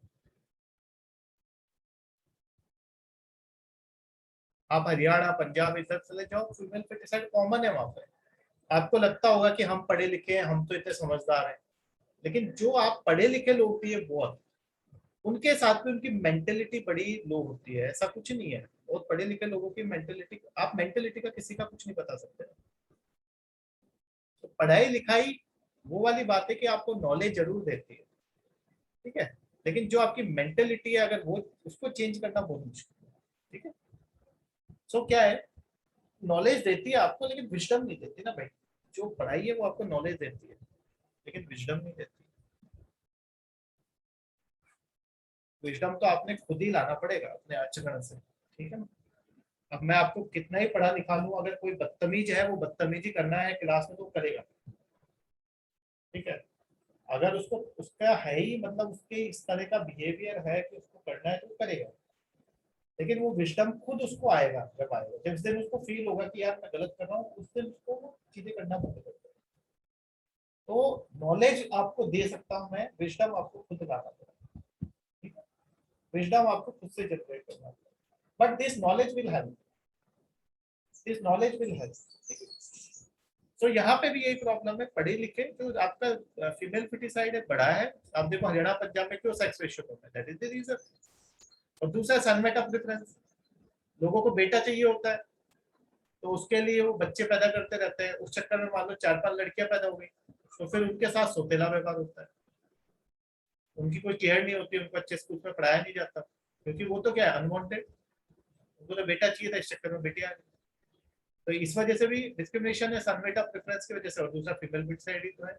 तो सन मेटा प्रेफरेंस की वजह से तो वो बेटियां पैदा हो गई जिनकी जरूरत नहीं थी उनको, तो उनके साथ बड़ा गंदा व्यवहार किया जाता है। ठीक है, और यहाँ पे क्या है, पैदा होने से पहले ही मार दिया जाता है। तो आप देख रहे हो ना यहाँ पे, ये प्रॉब्लम है दोनों।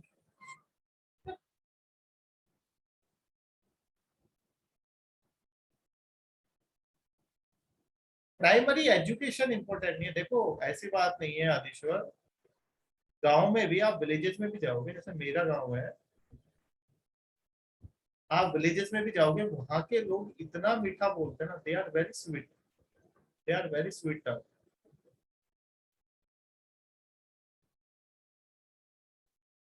आप वहां जाओगे, आप उससे बात करेंगे, तो आपको ऐसा लगेगा कि यार कितना मेरे को ये रेस्पेक्ट देगा।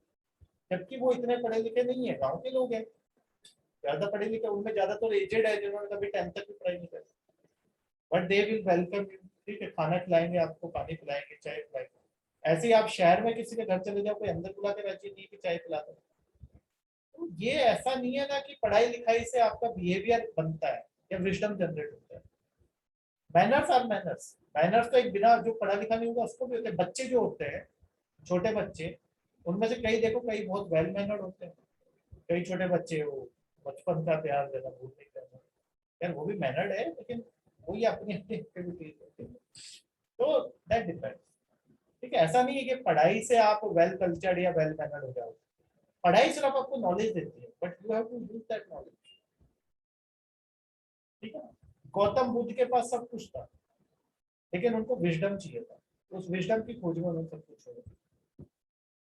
इतना बड़ा किंगडम छोड़ के चले गए, घर बार सब छोड़ के चले गए, नहीं तो सब कुछ था। इतने बड़े बड़े ज्ञानी लोग होते हैं, इतने पढ़े लिखे लोग होते हैं, वो क्यों सन्यासी बन जाए? विजडम की नॉलेज तो बुक से मिल जाएगी यार, नॉलेज तो बुक से मिल जाएगी, 50 बुक पढ़ लो, वहां से आपको विजडम नहीं मिलेगा। ठीक है,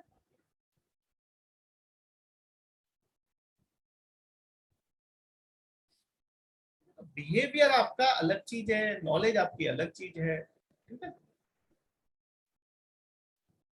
अब जैसे मान लो, होता है ना कई बार, आप आजकल देखते होंगे इंस्टाग्राम वगैरह पे कितना वो अब्यूजिव लैंग्वेज यूज करते हैं, कुछ रील्स आपकी आती है जिनमें जैसे ये आपसे कुछ, शायद मेरे ख्याल से वो आपका एक दीपक कलाल, इस तरह के लोग काफी, मतलब वो आपस में लड़कियां भी उसमें इन्वॉल्व, क्या है ये मतलब, उनको फेमस होना है बाय हुक और बाय क्रूक, तो उनका जो मोटिव है वो अलग है। ठीक है, लेकिन आप अगर वैसे ही आप सोचो कि वैसा ही बिहेव मैं करूं और मैं सोसाइटी में रह लूंगा, नहीं।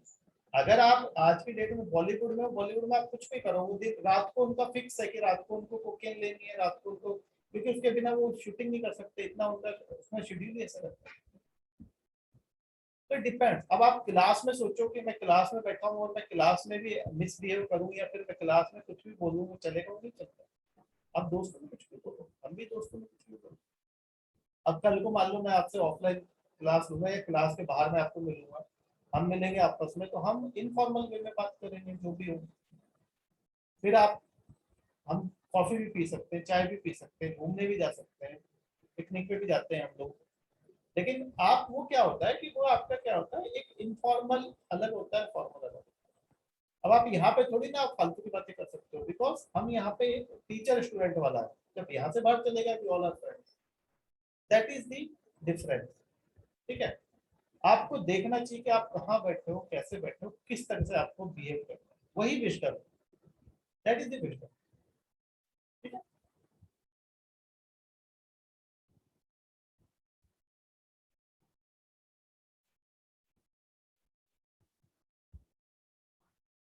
And one more thing, wisdom will give you the courage. ठीक है, विजडम जो होगा आपको, it will give you the courage. जब आपको पता चल जाएगा कि आप क्या हो, what can you do, what are your strength, what are your weaknesses, it will give you the courage. ठीक है, चलिए, ये तो आपकी एथिकल बात ज्यादा हो गई, एथिकल। ठीक है, थोड़ा उसमें चले जाए। सो a powerful tool for achieving gender mainstreaming so as to ensure that benefit of development reach women as much as men। ठीक है, जितना men के पास है, does not seek to create a separate budget but seeks affirmative action to address specific needs of women। मतलब उसी budget में आप उनके लिए स्पेसिफिक स्कीम्स लेके आओ, monitors expenditure and public service delivery from a gender perspective। कि भाई ह्यूमन रिलेटेड जो एक्सपेंडिचर है वो हो रहा है नहीं हो रहा, उनको जो सर्विसेज चाहिए थे वो मिल रही है नहीं मिल रही। To ensure that gender commitments are translated into budgetary commitments. कि आपने बोला कि हम ह्यूमन की सेफ्टी करेंगे भाई, या हम ह्यूमन को एजुकेट करेंगे, तो वो जो कमिटमेंट्स है वो बजट में भी दिखने चाहिए, कि उसके हिसाब से स्कीम होनी चाहिए, उसके हिसाब से एलोकेशन होना चाहिए। तो हम बोलेंगे कि हाँ भाई जेंडर बजटिंग है हमारे यहाँ पे। ठीक है, ऐसा नहीं कि आपने वादे कर दिए, हवाई वादे कर दिए और उनको इनकॉर्पोरेट नहीं किया बजट, क्योंकि ब्लैक एंड व्हाइट में तो आना चाहिए ना, वहाँ पे एलोकेशन तो होना चाहिए। तो स्टेप्स क्या है जेंडर बजटिंग की, वैसे तो कोई पेपर में नहीं पूछेगा। पहले तो आप एनालाइज करो situation for women and man and girls and boys in A given sector. मैंने आपको पहले भी बोला था, gender budgeting doesn't means only women. ऐसा भी तो हो सकता है किसी देश में वुमेन बहुत ज्यादा आपकी एम्पावर्ड हो, मैन नहीं हो। ठीक है, तो वहां पे आपको जेंडर बजटिंग जब करोगे तो मैन स्पेसिफिक स्कीम देंगे। कहीं पे ऐसा भी हो सकता है आपके गर्ल्स एम्पावर्ड हो, बॉयज नहीं हो, या फिर आपकी गर्ल्स एम्पावर्ड नहीं हो, बॉयज हो। ठीक है, तो उस हिसाब से आपको ये चारों देखने हैं, वुमेन, मैन, बॉयज, गर्ल्स। ठीक है, and assessment of the extent to which the sector's policy addresses the gender issues and gaps described in the first step. ठीक है, पहले आपने सिचुएशन को एनालाइज किया, फिर असेसमेंट करना है आपको कि जो पॉलिसी आप लेके आ रहे हो वो इसको किस तरीके से एड्रेस करेगी। फिर आप देखो कि बजट एलोकेशन जो आप कर रहे हो वो क्या आपका जो ये आप सेकंड स्टेप में जो पॉलिसीज इंप्लीमेंट कर रहे हो, ठीक है, उनके लिए एडिक्वेट है या नहीं। तो सबसे पहले आपने असेसमेंट किया कंडीशन का उनकी, फिर दूसरे में आपने पॉलिसी बनाई कि भाई इस पॉलिसी से ये कर सकते हैं, तीसरे में उस पॉलिसी के लिए आपको कितने पैसे की जरूरत है, ठीक है, क्या वो एडिक्वेट है या नहीं है जो बजट में पैसा आप दे रहे हो। फिर जो मनी आपने स्पेंड की है उससे क्या डिलीवर हुआ और किसको हुआ, क्या व्यूमेन को डिलीवर हुआ जो आपने सोचा था, जो आपने स्कीम्स बनाई थी, क्या उससे उनको कुछ फायदा हुआ। और फिर लास्ट में आप असेसमेंट करो कि पहली स्टेप में क्या कंडीशन थी उनकी, और ये सब करने के बाद उनकी कंडीशन में इंप्रूवमेंट हुआ है या नहीं हुआ। समझ गए आप बात को। जैसे मान लो आपका फर्स्ट स्टेप में मान लो गर्ल्स का जो गर्ल्स एनरोलमेंट है जो वो स्कूल्स में मान लो प्राइमरी स्कूल्स में आपका 70%, अब आपको इसको बढ़ाना है, इसको 90% करना है। तो आपने ये वाली स्टेप करी, सेकंड वाली, फिर थर्ड में बजट एलोकेट किया, फिर मॉनिटर किया, फिर जब लास्ट में आप देखोगे कि हाँ असेसमेंट करने के बाद आपने देखा कि यार ये 82% है, तो आप क्या बोलोगे, अब भी 90 नहीं गया, अब वापस से और इसको बेटर करने के लिए और इसको बजट देने की जरूरत है और इसको ध्यान देने की जरूरत है। ठीक है, इस तरीके से फीडबैक होना बहुत जरूरी है कि हमने वो अचीव किया या नहीं किया। जैसे मैं अभी आपको टेस्ट सीरीज की बात कर रहा हूँ, आप टेस्ट सीरीज दोगे तो जैसे मान लो आप टेस्ट सीरीज देने गए तो आप फिक्स करके जाओ कि भाई मुझे मिनिमम इतने मार्क्स लाने, मिनिमम इतने तो आने ही चाहिए जिस हिसाब से मेरी पढ़ाई की। मान लो आप बोलो कि 100 में से मेरे को मिनिमम 30 आने चाहिए जिस हिसाब से आपकी पढ़ाई की 30 आने चाहिए। अगर आपको 30 आ गए यू विल फील कॉन्फिडेंट कि भाई 30 मैंने सोचा था 30 या उससे ज्यादा है।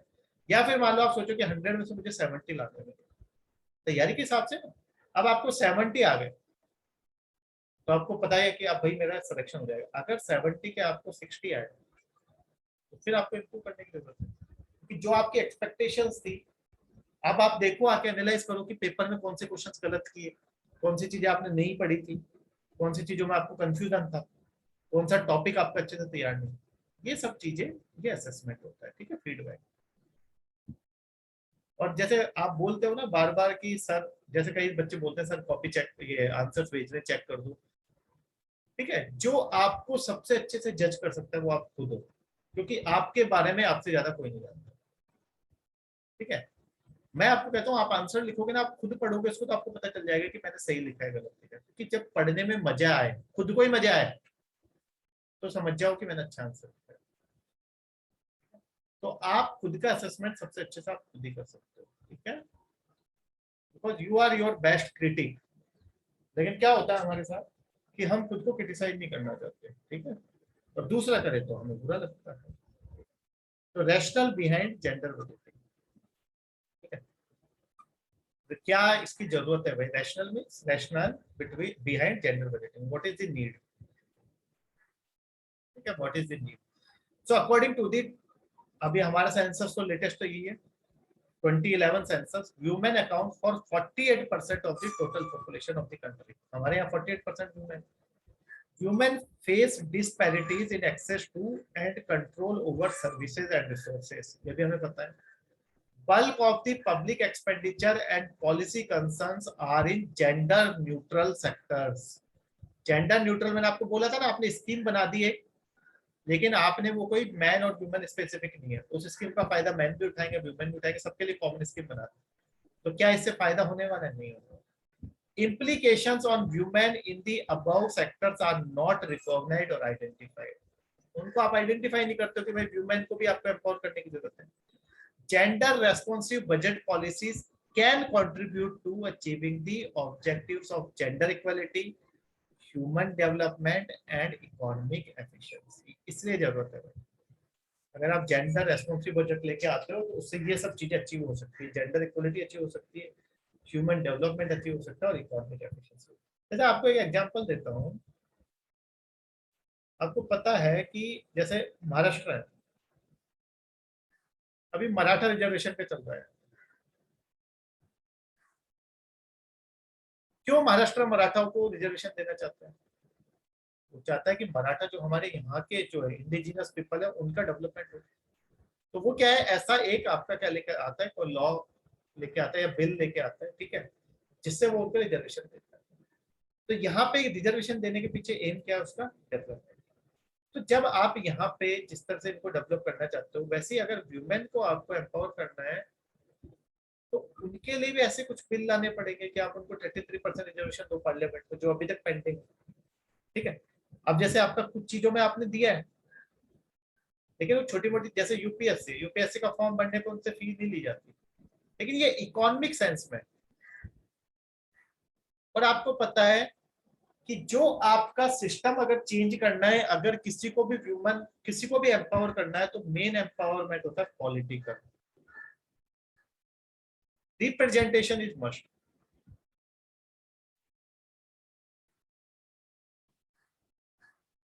Political empowerment. अब आप देख लो ना, हमारे यहाँ पे कितनी जो आपकी है वुमेन, कितनी आपकी वो है मिनिस्टर्स हैं, बहुत कम है।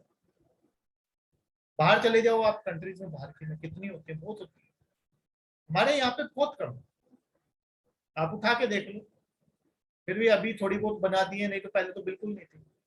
कितनी बार हमारे यहाँ पे वुमेन प्राइम मिनिस्टर रह गई, इनके देख लो। इंदिरा गांधी के अलावा कोई और आपको याद आता है? तो ये प्रॉब्लम है। तो जब तक आपका ऊपर के लेवल पे उनका एम्पावरमेंट नहीं होगा, तब तक कुछ नहीं हो सकता। हाँ, कैबिनेट रिशफल में इंक्रीज हुई है, लेकिन उतना नहीं हुआ ना भाई। 33% आप रिजर्वेशन दो ना उनको पार्लियामेंट में, क्यों नहीं देते हो? Why not? जब आप बात करते हो वुमेन एम्पावरमेंट की, why not to give them 33% reservation in parliament? जैसे आपको पता हो तो, आपका मुझे नहीं पता आपके स्टेट का, but in Rajasthan there is separate reservation for women in all competitive exams. In all competitive exams,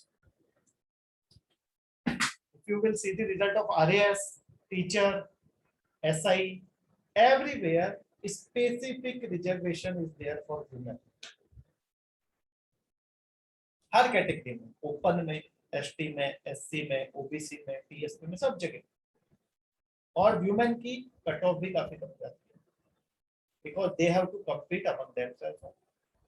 अब वुमेन आपको पता ही है ना कि हो सकता है कि 100 में से 10 लड़के आपसे ज्यादा इंटेलिजेंट हो, क्योंकि उनको वैसा माहौल मिला हो, लेकिन बाकी तो बेचारी घर के कामों में, इधर उधर के कामों में बिजी, तो वो कितना कोप अप करेंगे, कितना एडजस्ट करेंगे।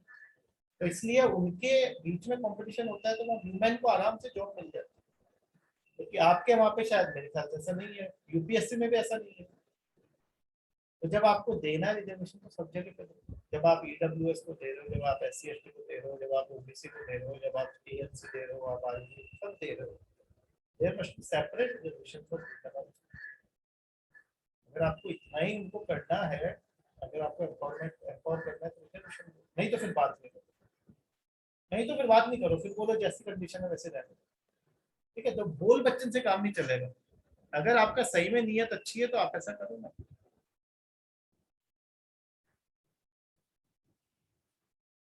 चलो नीट में तो है, कहीं तो है भाई, चलो ठीक है फिर तो, लेकिन सब जगह होना चाहिए, होना चाहिए तो क्या है, थोड़ा सा। तो ये आपकी स्लाइड कंप्लीट, नेक्स्ट पे चलते हैं। Gender budgeting in India. तो इंडिया में जेंडर बजटिंग आपकी 2005-6 में पहली बार इंट्रोड्यूस हुई। इसमें दो तरह के पार्ट है। पार्ट ए वो स्कीम्स है जो सिर्फ ह्यूमन स्पेसिफिक है, ठीक है। जैसे कोई भी स्पेसिफिक स्कीम है वो ह्यूमन स्पेसिफिक है। जैसे मैंने बोल दिया कि भाई आपका बेटी बचाओ बेटी पढ़ाओ,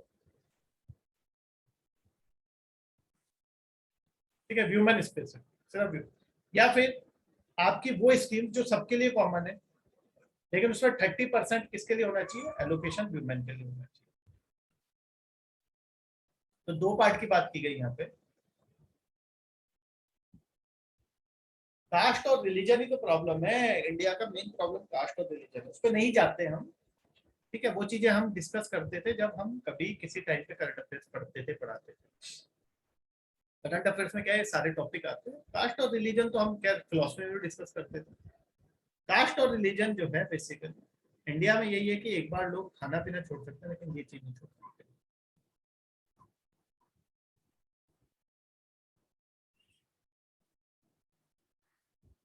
देखो मैं ये नहीं कहता कि आप अपनी कास्ट को वो नहीं करो, ठीक है, आप अपनी कास्ट को रेस्पेक्ट करते हो, आपको लगता है कि हाँ भाई मैं इस कास्ट से बिलोंग करता हूँ, करो। रिलीजन आपका जो है आप करो, फॉलो करो, रिलीजन इज वेरी पर्सनल। लेकिन आप ये मत बोलो कि मेरा रिलीजन अच्छा है दूसरे का गलत, ठीक है, वो गलत चीज। रिलीजन इज पर्सनल, ठीक है, आप अपना रिलीजन को पर्सनल रखो, ठीक है। लेकिन दिक्कत यहाँ पे क्या है, हमारा जो सेक्युलरिज्म है वही थोड़ा गड़बड़ है। चलो इसमें नहीं जाते, ठीक है ना, फिर ज्यादा पॉलिटिकल हो जाएगा, विल बी पॉलिटिकल। इसके मेरे वीडियोस पड़े हुए हैं सेक्युलरिज्म पे, सबरीमाला पे, ट्रांसजेंडर सेक्शन 377 पे, देख लेना अगर मन हो। वहाँ पे मैंने डिस्कस किया है। क्योंकि ये बड़े सेंसिटिव इश्यूज हैं, अभी मैं डिस्कस करूंगा, कुछ लोग गर्म हो जाएंगे, कुछ लोग ठंडे हो जाएंगे, तो फिर अच्छा नहीं लगता। वैसे भी मेरा फिलोसफी में बहुत बार लड़ाई करके हो चुके हैं फिलोसफी के क्लास। क्योंकि फिलोसफी में क्या है, हम हर रिलीजन को क्रिटिसाइज करते हैं, हर रिलीजन, कोई रिलीजन हो, दुनिया का कोई भी रिलीजन हो, हम उसको क्रिटिसाइज करते हैं, because every religion has problem. Religion में सब में प्रॉब्लम है कुछ ना कुछ, ठीक है, कोई भी रिलीजन परफेक्ट नहीं, रिलीजन हैज प्रॉब्लम। लेकिन रिलीजन को फिर हम क्रिटिसाइज भी करते हैं, साथ में रिलीजन को हम क्या करते हैं, प्रेज भी करते हैं। तो जब प्रेज करते हैं तो सब खुश होते हैं, और जब क्रिटिसाइज करते हैं तो सब फिर तो जब आपको कोई प्रेज कर रहा है तो आप खुश हो रहे हो, तो जब आपको कोई क्रिटिसाइज कर रहा है तो हिम्मत इतनी भी होनी चाहिए ना कि जब कोई आपकी बुराई निकाल रहा है तो कमी है तो उसको झेलने की भी होनी चाहिए। इसलिए वहां पे होता था फिलोसफी का, ठीक है, तो वो अभी हम डिस्कस नहीं करते क्योंकि हमें वहाँ सब पढ़ना होता है philosophy। और वैसे भी मैं आपको बोल रहा हूँ, हमें पेपर पास करने के लिए सब कुछ पढ़ना है, भावुक होने की जरूरत नहीं है कि मैं तो बीजेपी भक्त हूँ या मैं तो मोदी जी का भक्त हूँ या फिर मैं कांग्रेस भक्त हूँ। आपस में लड़ लिए, जैसे क्लास में बहुत लोग लड़ लेते थे। तो मैं यही कहता हूँ अपनी दोस्ती खराब नहीं करो, ये आपको कुछ नहीं देने वाला कोई भी, ठीक है, तो दोस्ती को इससे। तो जेंडर बजटिंग जो है इसमें दो तरह की स्कीम हो सकती है। पार्ट ए में जो 100% वुमेन के लिए हो, और पार्ट बी ये जो हमारे यहाँ पे बोला गया उसमें बोला गया कि दो तरह की स्कीम्स होंगी, एक व्यूमेन स्पेसिफिक और दूसरी आपकी pro women schemes. Pro women मतलब जहाँ पे स्कीम तो होगी लेकिन उसमें 30% अलग से वुमेन के लिए होगा, ठीक है ना। जैसे मान लो मैं बोलूँ मनरेगा, मैं बोलूँ मनरेगा स्कीम है लेकिन उसमें आपको 30% जो वर्क है वो वुमेन को देना, मतलब 30% जो आपका फीमेल लेबर होनी चाहिए। तो हमने क्या किया, स्कीम तो रखी है कॉमन, लेकिन उसमें प्रो वुमेन रख दी कि 30% वुमेन को है। तो इस तरीके से दो तरह की स्कीम्स होनी चाहिए, ठीक है। आगे ये क्या बोलता है, India gender budgeting efforts stand out globally because they have not only influenced expenditure but also revenue policies, ठीक है। मतलब इंडिया में जेंडर बजटिंग में काफी कुछ किया गया है, ना सिर्फ एक्सपेंडिचर में, एक्सपेंडिचर तो हमने किया ही है वुमेन स्पेसिफिक, साथ में रेवेन्यू पॉलिसीज में भी। जैसे हमारे यहाँ क्या होता है कि प्रॉपर्टी टैक्स रेट में आपके वुमेन और मैन पे अलग अलग लगता है। जैसे हम जो भी खरीदते हैं मम्मी के नाम से खरीदते हैं, क्योंकि उसमें जो आपके रजिस्ट्रेशन ड्यूटी वगैरह लगती है कम लगती है लेडीज को, ठीक है। और इनकम टैक्स में भी उनको फायदा होता है, वुमेन को उन पे कम लगता है इनकम टैक्स थोड़ा सा।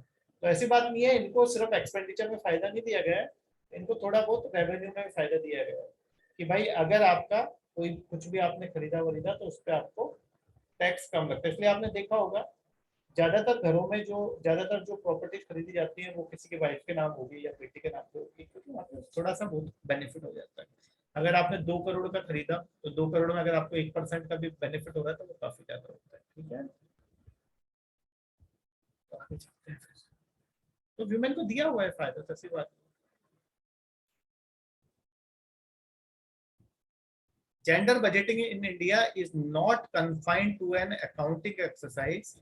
The gender budgeting framework has helped the gender neutral ministries to design new programs for women. पहले नहीं होती थी जेंडर स्पेसिफिक हमारे यहाँ पे कोई भी स्कीम, अब काफी आने लग गई है, ठीक है। आप देख लो ना इतनी सारी, अब प्रधानमंत्री उज्ज्वला, सौभाग्य, बेटी बचाओ बेटी पढ़ाओ, निर्भया, सुकन्या, बहुत सारी स्कीम्स आ रही है। और उसके लिए क्या है, जेंडर बजटिंग सेल्स बनाई हुई है, हर मिनिस्ट्री डिपार्टमेंट, ठीक है। बनाई मतलब बोला गया था कि बनाई जाएंगी, लेकिन अभी भी सब में नहीं बनी है, कुछ में बनी हुई है, ठीक है। जैसे आपकी कोई भी ऑफिस होता है, वहां पे इंटरनल कंप्लेंट्स कमिटी होनी चाहिए, इंटरनल कंप्लेंट्स कमिटी, आईसीसी। वो आईसीसी क्या होती है कि जहाँ पे अगर किसी भी ह्यूमन का सेक्सुअल हेरेसमेंट हो रहा है एट वर्क प्लेस, ठीक है, तो वो वहां पे कंप्लेन कर सके। ये मैंडेटेड है, ठीक है। जो आपका sexual harassment of human at work place जो आपका एक्ट है वो बोलता है कि होनी चाहिए, लेकिन बहुत सी जगहों पे नहीं है, ठीक है। जो बोला गया है वैसा होना चाहिए, लेकिन बहुत सी जगह पे नहीं है। जब कभी ऐसा केस हो जाता है तो वहां पे लोग फंस जाते हैं कि आपने क्यों नहीं बनाई। ऐसे यहाँ पे हर मिनिस्ट्री में होनी चाहिए, लेकिन सब में नहीं बनी हुई है अभी भी, ठीक है। इसलिए अच्छे से इम्प्लीमेंट नहीं हुई हो पाई है gender budgeting. Gender budgeting cells conduct gender based impact analysis for reprioritization of public expenditure and improve implementation। ये पूरा असेसमेंट करेंगे कि भाई कौन कौन से सेक्टर में जेंडर स्पेसिफिक स्कीम चलानी चाहिए, कहाँ पे व्यूमेन जो है वो पीछे हैं, कौन कौन से इंडिकेटर्स गड़बड़े हैं हमारे, मैटरनल मोर्टेलिटी रेट को कैसे कम किया जाए, ठीक है, व्यूमेन एजुकेशन को कैसे इंप्रूव किया जाए, उनका वर्कफोर्स में कैसे परसेंटेज बढ़ाया जाए, ये सब चीजें, और फिर उस हिसाब से स्कीम और एक्सपेंडिचर डिसाइड होता है, ठीक है। शॉर्ट कमिंग्स क्या है? पहली बात तो जो आपका जेंडर बजट के लिए जो पैसा आपका दिया जाता है, ठीक है, वो कम हो गया है, ठीक है। मतलब बढ़ना चाहिए लेकिन वो कम, एब्सोल्यूट कम हो गया है।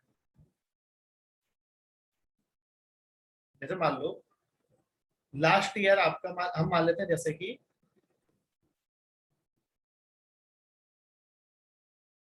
नहीं नहीं, ट्रांसजेंडर को इंक्लूड नहीं करते हैं इसमें। व्यूमेन वाले में transgenders are not included. Transgender is a separate gender, उसके लिए अलग से स्कीम्स है, ट्रांसजेंडर बिल है, ठीक है। उनको जॉब्स में अलग से रिजर्वेशन दिया जाए गया है काफी जगहों पे, अभी कुछ स्टेट्स ने दिया है। They are considered as a different gender, ठीक है। ट्रांसजेंडर को हम ना व्यूमेन में लेते हैं ना मेन में लेते हैं, उनके लिए अलग से स्कीम है, ठीक है, क्लियर। तो that is a third gender, okay. मतलब पहले थर्ड जेंडर लिखते थे, उसकी जगह ट्रांसजेंडर हम लिखते हैं, ठीक है। उनके लिए अलग से स्कीम्स है, अलग से रिजर्वेशन है, अलग से स्कीम्स है, ठीक है। उनको अभी ओबीसी में रिजर्वेशन दे दिया गया है काफी जगह पे, तो उनका अलग से, ठीक है, क्योंकि वो ज्यादा वल्नरेबल, ठीक है, उनके साथ तो बहुत एक्सप्लॉइटेशन हुआ है, तो वो ज्यादा वल्नरेबल, तो उनको उनको तो अपलिफ्ट करना थोड़ा और ज्यादा मुश्किल है ना, क्योंकि अगर आपको मान लो एक एक कोई आपकी कोई कंपनी है जहाँ पे मान लो 50 लोग काम करते हैं, तो 50 में से अगर एक भी ट्रांसजेंडर होगा तो आप देख लेना, वो डिस्क्रिमिनेशन तो होता ही है, कितना ही आप कर लो। मैंने कहा ना आपको अभी कि मैनर्स जो होते हैं वो आपको नॉलेज से नहीं मिलते, या जॉब अच्छी मिलने से मैनर्स नहीं मिलते। अब उनमें से हो सकता है 5 लोग इनसे अच्छा सा बिहेव करें, हो सकता है 45 लोग कोई कमेंट करें। जैसे क्लास में हो सकता है कि 100 में से 99 अच्छे बच्चे हों, एक भी अगर वो ये ना एक कौन सा वो पता नहीं कोई डायलॉग है ना, कुछ ऐसा ही है, one spoil red, one rotten Apple spoils all the apples, ऐसा कुछ है, हिंदी में कुछ बोलते हैं उसको। एक मछली का ना क्या अजीब सा वो डायलॉग है, I don't remember right now, आप लोगों को याद होगा शायद।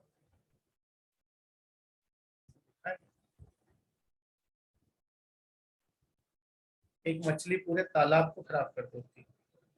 नहीं मछली नहीं है, मछली है क्या, फिश से रिलेटेड है, लेकिन मछली के मछली यही है, एक मछली सारे पूरे तालाब को खराब कर देती है, लेकिन मछली कैसे तालाब को खराब करेगी, मतलब कुछ और है यहाँ, मतलब मछली है लेकिन कुछ और something is missing, just like gender specific scheme, something is missing from here.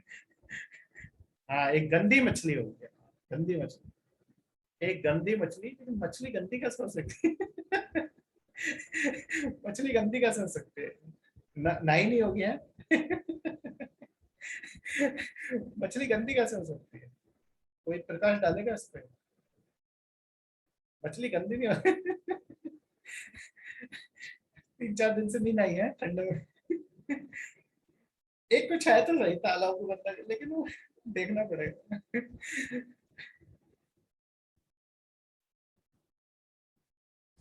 अच्छा, मरने के बाद अगर तालाब में, लेकिन फिर भी गंदी कैसे हुई, फिर तो मरी हुई मछली हुई है। करप्ट। नहीं, ये है कहावत। अब मुझे नहीं पता कि एक मछली, कुछ गंदी मछली भी नहीं है, कुछ है, लेकिन है मछली से इट इज रिलेटेड विद मछली है, fish, something fishy is cooking है but we don't know what is it. चलो कोई।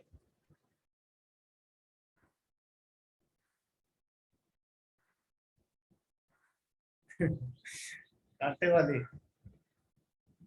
एक बार मैंने तो मछली तो मुश्किल से 3-4 बार खाई है, लेकिन कांटों से बहुत डर लगता है, वो बड़े डेंजरस होते हैं। चलो आगे चलते हैं। ये देखना पड़ेगा कौन सी कहावत है, फिर गूगल पर सर्च करना पड़ेगा। है तो ऐसे ही कुछ मछली मछली।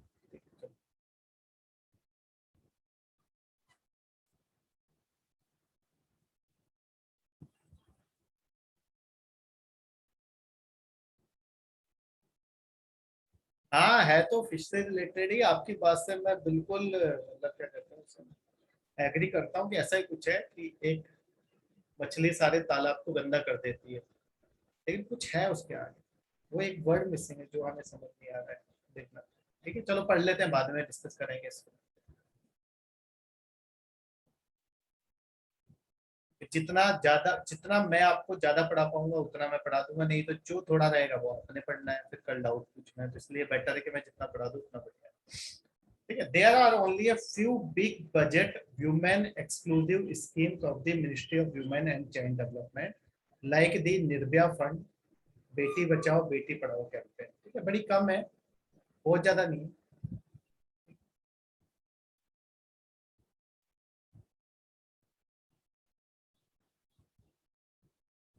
Lack of dedicated human resources to implement the intervention, identify the gender budgeting sense।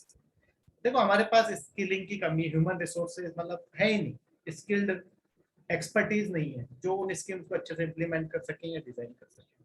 Monitoring problem है, मॉनिटरिंग मैकेनिज्म बड़ा वीक है, मॉनिटर करते ही नहीं है। ठीक है, एक बार पैसा दे दिया, उसके बाद आप मॉनिटर नहीं करते, आप फिर भी थोड़ा बहुत करने लग गए। ठीक है, अब तो हम मनरेगा को भी मॉनिटरिंग मॉनिटर करते हैं, क्योंकि जियो टैगिंग होती है एसेट्स। देखो ऐसी बात नहीं है, एनडीए गवर्नमेंट आने के बाद काफी कुछ चीजें इम्प्रूव भी हुई है, ऐसी चीज नहीं है। बहुत जगह पे ट्रांसपेरेंसी भी आई है। अब आप, वो अलग बात है कि आपको कोई किसी से अलग ही नफरत हो, पर्सनल हेट इज डिफरेंट, लेकिन जो गवर्नमेंट है उसने काफी कुछ चीजें अच्छी भी करी हैं। ठीक है, कुछ चीजें गलत भी हुई हैं, लेकिन कुछ चीजें अच्छी भी हुई हैं। ठीक है, जैसे आपका जो ये स्कीम्स है, इनका फीडबैक अब है, मैकेनिज्म, फीडबैक मैकेनिज्म है, हर डिपार्टमेंट से लिया जाता है कि भाई आपने कितना काम किया। ठीक है, फिर मैंने आपको पढ़ाया भी था, ठीक है, कि फीडबैक मैकेनिज्म है हमारे यहाँ पे, पीएफएमएस पढ़ाया था, आपको याद है, public financial management system. assumptions behind reporting allocations under part B of the gender budgeting scheme remain questionable. मतलब क्या होता है, ये दो पार्ट थे ना, इनसे दो पार्ट।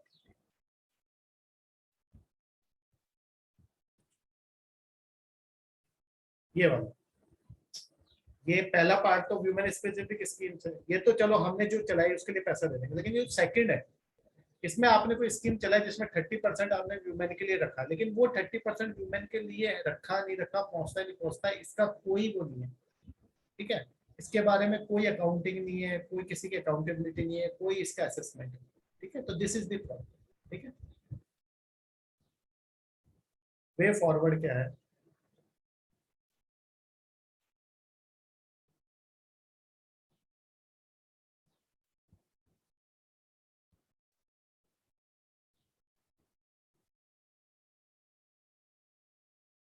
मुरुकुन की आवाज कब से आ रही, बार बार डिस्टर्ब, व्हाट इज दिस।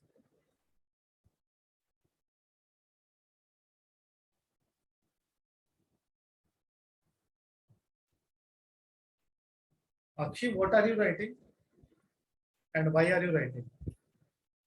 अक्षी,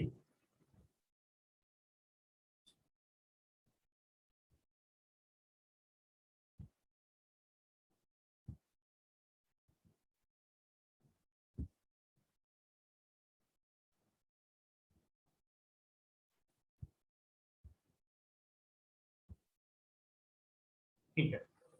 सो देखो थ्योरेटिकल पार्ट है, आप खुद भी पढ़ सकते थे, लेकिन जितना मुझे पढ़ाना है मैं पढ़ाऊंगा। वे फॉरवर्ड क्या है? An assessment of gender responsive budgeting in India reveals A mixed picture. ठीक है, कहीं पे आपने स्कीम चलाई, कहीं पे नहीं चलाई।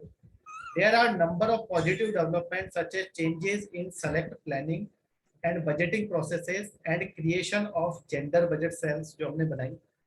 However, restricted reach of gender budgeting and stagnant or even declining allocations for the gender agenda are stumbling blocks. होता क्या है, आपने 100 रुपए दिया बजट को इस साल, अगले साल आपने 100 का 105 किया, लेकिन आपने बढ़ाया पैसा, लेकिन जो परसेंटेज है ओवरऑल बजट का, यहाँ पे आप मान लो ओवरऑल बजट का 10% दे देते, लेकिन यहाँ पे वो परसेंटेज कम हो गया ओवरऑल बजट का, क्योंकि इस साल ओवरऑल बजट बढ़ा 10% का, वो यहाँ पे 9.9% ही रह गया। यानी बजट बढ़ा है लेकिन ओवरऑल परसेंटेज नहीं बढ़ा। आपको पता है हर साल इन्फ्लेशन होता है, तो आपको थोड़ा बहुत बजट तो वैसे बढ़ाना है, लेकिन जो एब्सोल्यूट बढ़ना चाहिए था परसेंटेज में वो नहीं बढ़ा, तो ये प्रॉब्लम। फिर क्या है? The adoption of the gender budgeting should be accompanied by gender sensitivity of budgets। ठीक है, जेंडर सेंसिटिविटी होनी चाहिए कि हाँ भाई करना ही है, ठीक है, जेंडर सेंसिटिव इश्यूज हैं, इनके लिए पैसा देना ही देना है। There needs to be shift from mere reporting of gender allocations to purposive planning with wider participation of women।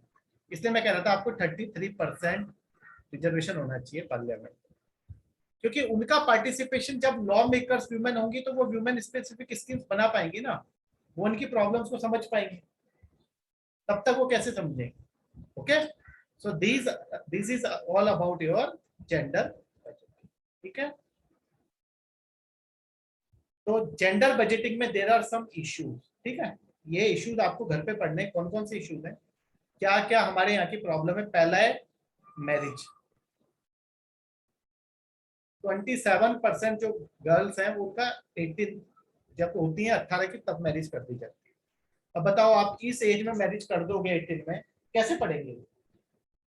ठीक है, वैसे भी पता है आजकल आपको कंपटीशन इतना है, ठीक है, आपने 18 17 के तो आप 12th करते हो, 12th करते ही आपकी शादी करो, या मान लो आपने जल्दी कर लिया तो 16 का आपने कॉलेज में रहते हुए आपकी 27% गर्ल्स की तब शादी कर दी है। फिर उनको जल्दी आप क्या होता है अर्ली चाइल्ड बर्थ, उसकी वजह से प्रॉब्लम होती है, कॉम्प्लिकेशंस। ठीक है, इंडिया में highest number of child marriages होती है, जबकि हमारे यहाँ पे एक्ट है उसको लेके, लॉ है, लेकिन फिर भी। ठीक है, सबसे पहली चीज क्या है कि आपको ये बंद करवा के वुमेन को एम्पावर करना है, तो उसको हायर एजुकेशन दो, ट्रेनिंग दो कुछ स्किल्स में, ताकि वो आगे जाके जॉब ले सके। मैंने आपको बोला ना, पॉलिटिकल एम्पावरमेंट जरूरी है, और पॉलिटिकल के बाद आपका इकोनॉमिक। इकोनॉमिक का मतलब ये नहीं है कि आप सब्सिडी दे रहे हो, इकोनॉमिक का मतलब ये है कि वो अपने पैरों पे खड़ी हुई। आप देख लो ना, मुझे तो कई बार ये समझ नहीं आता, जैसे मान लो शादी हुई, ये आपका हस्बैंड है, ये वाइफ है, हर चीज के लिए how can she be dependent on her husband? हर चीज अगर हस्बैंड से लेनी है, ऐसी प्रॉब्लम तो है ना, ये तो डिपेंडेंसी होगी ना हर तरह की। अगर वो खुद से कमाती होगी, खुद से वो इंडिपेंडेंट होगी, तो अपने हिसाब से लाइफ जी सकते हैं। वो नहीं, मैं ये नहीं कह रहा कि हस्बैंड को छोड़ के चले जाओ, लेकिन आदमी की अपनी जरूरतें होती है। ठीक है, तो जॉब तो जरूरी है ना, जैसे आदमी के लिए जरूरी है वैसे औरत के लिए भी जरूरी है। सबकी अपनी इच्छाएं होती है कि मुझे ये खरीदना है, मुझे ये खाना है, मुझे यहाँ घूमने जाना है। तो वही वाली बात है ना, अगर आप पूरी तरह से इस पर डिपेंडेंट रहोगे तो कैसे वुमेन एम्पावरमेंट होगा? तो जॉब्स तो देना जरूरी है, ठीक है, तो उसके लिए आपको वुमेन एम्पावरमेंट करने की बहुत जरूरत है, ठीक है। तो ये इसके लिए कमेटी बनाई गई है, आपको भी पता होगा, आप पढ़ते भी होंगे कि जो आपकी मैरिज की डेट है उसको हम बढ़ाने वाले हैं, ठीक है। अब मैरिज की डेट हम बढ़ाने वाले हैं, उसका कारण यही है, आजकल देख लो आप, लेट मैरिजेस हो रही, क्यों हो रही है? क्योंकि सबको जॉब्स अगर चाहिए, तो आपको पता है कंपटीशन इतना है आज के डेट में, तो उसके लिए आपको तैयारी करनी होती है, पहले एजुकेशन पूरी करो, फिर आप पढ़ाई करो, फिर कंपटीशन के लिए तैयारी करो, तो टाइम लग जाता है। और फिर घर वाले प्रेशर देना शुरू कर देते हैं, 18 के होते ही नहीं, अब तो शादी की एज हो गई, अब शादी की एज हो गई, अब शादी की एज हो गई। तो एज बढ़ाने की जरूरत है, ठीक है, आज के समय के हिसाब से।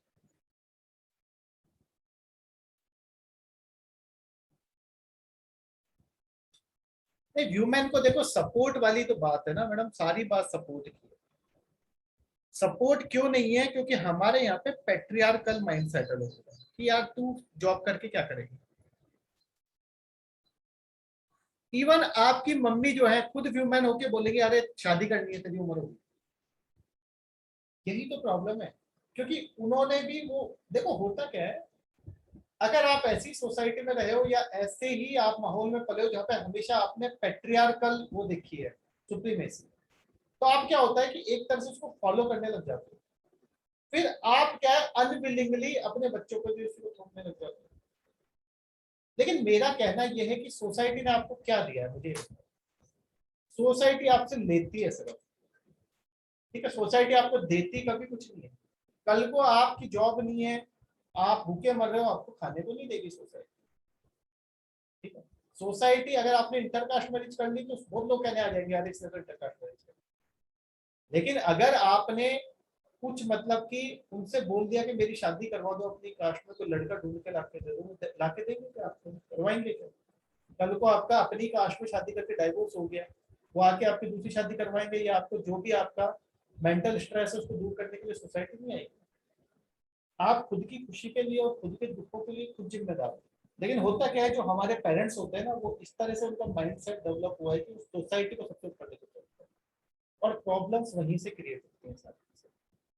अब एक बार बताओ, कोई लड़की अगर पढ़ना चाहती है तो पढ़ने दो यार, 30 में हो जाएगी शादी, 32 में हो जाएगी, 35 में हो जाएगी, और शादी नहीं भी करी तो कौन सी आपत्ति है? बताओ, बताओ क्या अगर कोई आदमी अपने पैरों पे खड़ा होना चाहता है, जैसे मैं मुंबई में रहता हूँ, तो basically I deal with NOC cases. NOC cases का मतलब यहाँ पे जितनी बिल्डिंग्स बनती है ना आपकी, तो बिल्डिंग्स यहाँ पे बहुत मतलब हाइटेड बिल्डिंग्स है, मतलब 100 मंजिला बिल्डिंग्स है, तो उनको एनओसी लेनी पड़ती है, नो ऑब्जेक्शन सर्टिफिकेट हम लोगों से।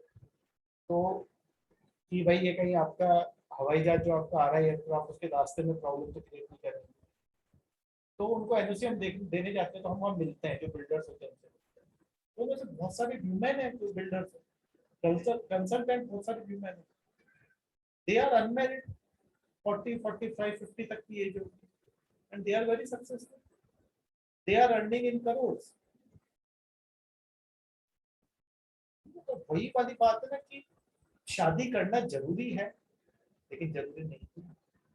सबसे पहले तो पढ़ना जरूरी है, जॉब पाना जरूरी है। यू हैव अ लाइफ, एक बार लाइफ मिली।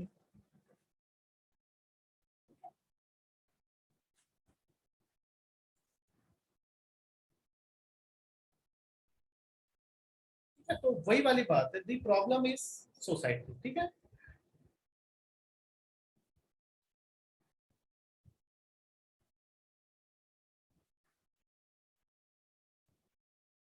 देखो हमारे पेरेंट्स के साथ सबसे बड़ा जो हमें एडवांटेज मिला लाइफ में वो यही कि हमारे पेरेंट्स ने कभी सोसाइटी की परवाह नहीं की। वैसे भी हमारे पिताजी हमें कहते थे कि I don't live to impress other people, ठीक है, बोला बच्चे जो चाहे वो कर सकते हैं, ठीक है। चलो कोई नहीं, आगे चलते हैं। तो फर्स्ट इज मैरिज।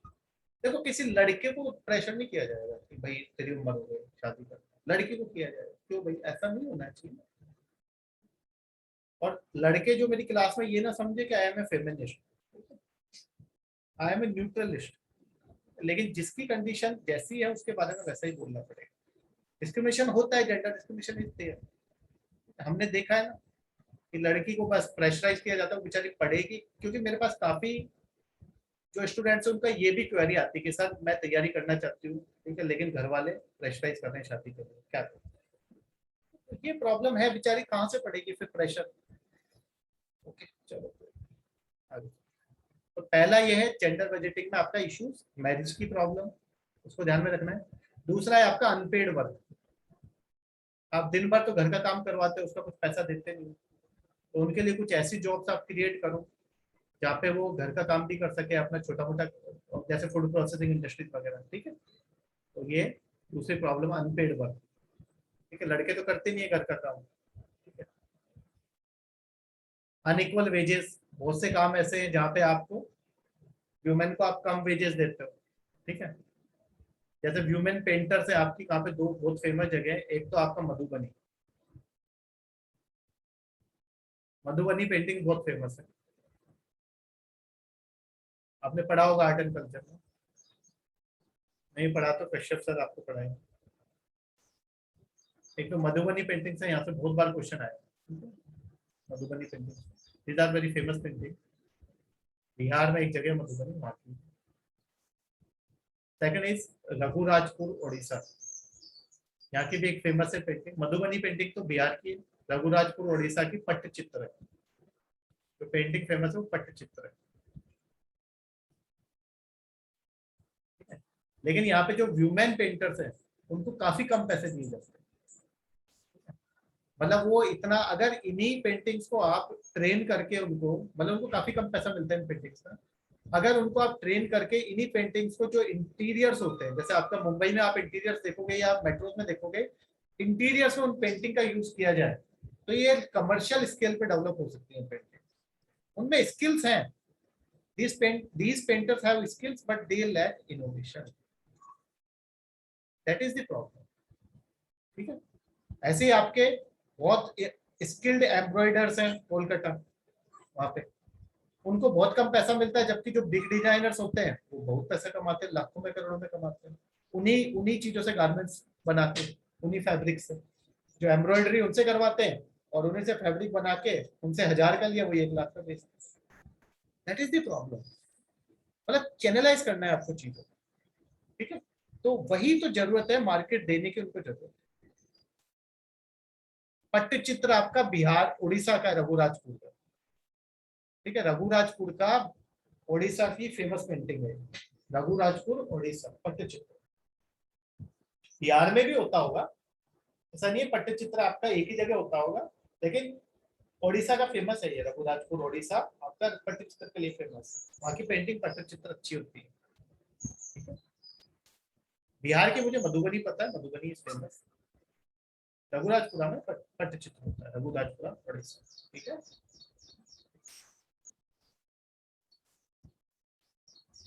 ये आपका मधुबनी पेंटिंग्स का मैंने थोड़ा सा आपको डिटेल में दिया है, घर जाके पढ़ना है। You can get 1 question in your prelims, ठीक है। इसको जीआई टैग मिला हुआ है इसमें। ये जो बोल्ड में ना, they are important. Hindu gods and goddesses को पेंट किया जाता है, ठीक है। मधुबनी पेंटिंग, मिथिला रीजन, मधुबनी का मतलब फॉरेस्ट ऑफ फन। तो ये सब चीजें इसमें है, तो घर पे आराम से बैठ के पढ़ना है इसको, इंपॉर्टेंट है प्रीलिम्स के लिए, बहुत बार क्वेश्चन पूछ लिया जाए। वैसे जो चीज आपको समझ आती है कि पेपर में पूछी जा सकती है, उसकी मैं स्लाइड बना के आपको दे दूंगा।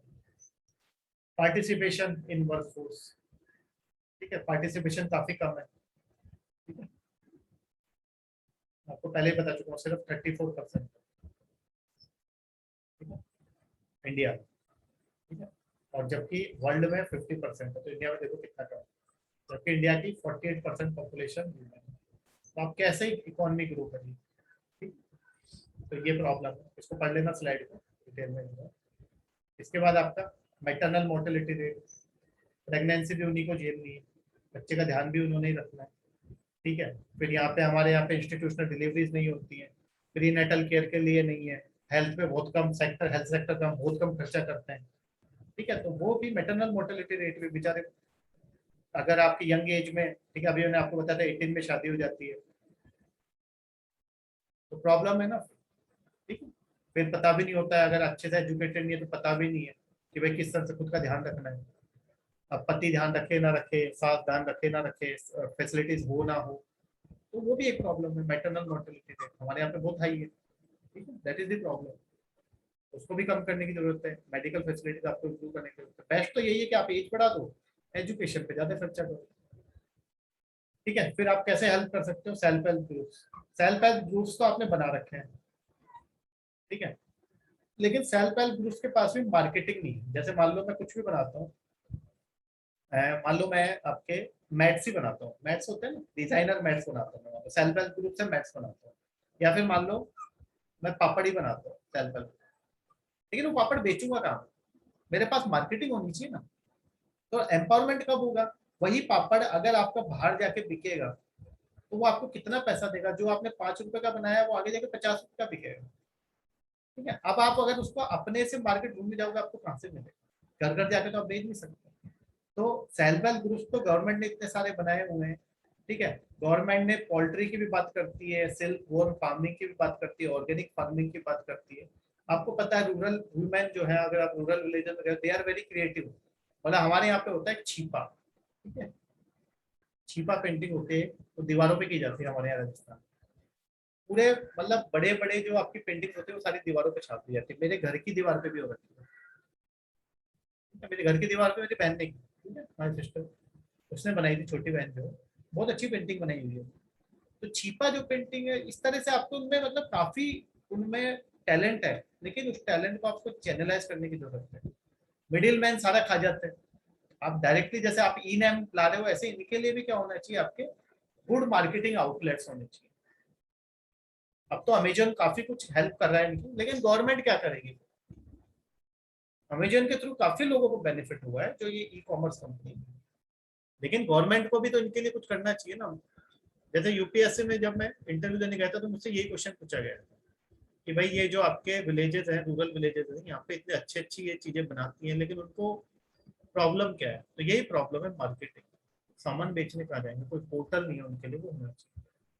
फिर बोला था कि अगर पोर्टल करा देंगे तो उनको तो पता ही नहीं है। मैंने कहा उसके लिए भी उनकी हेल्प करनी चाहिए, वहाँ पे लोगों को अपॉइंट करना चाहिए, धीरे धीरे वो सीख जाएगी। तो वही सब चीज़। चलो आगे चलो।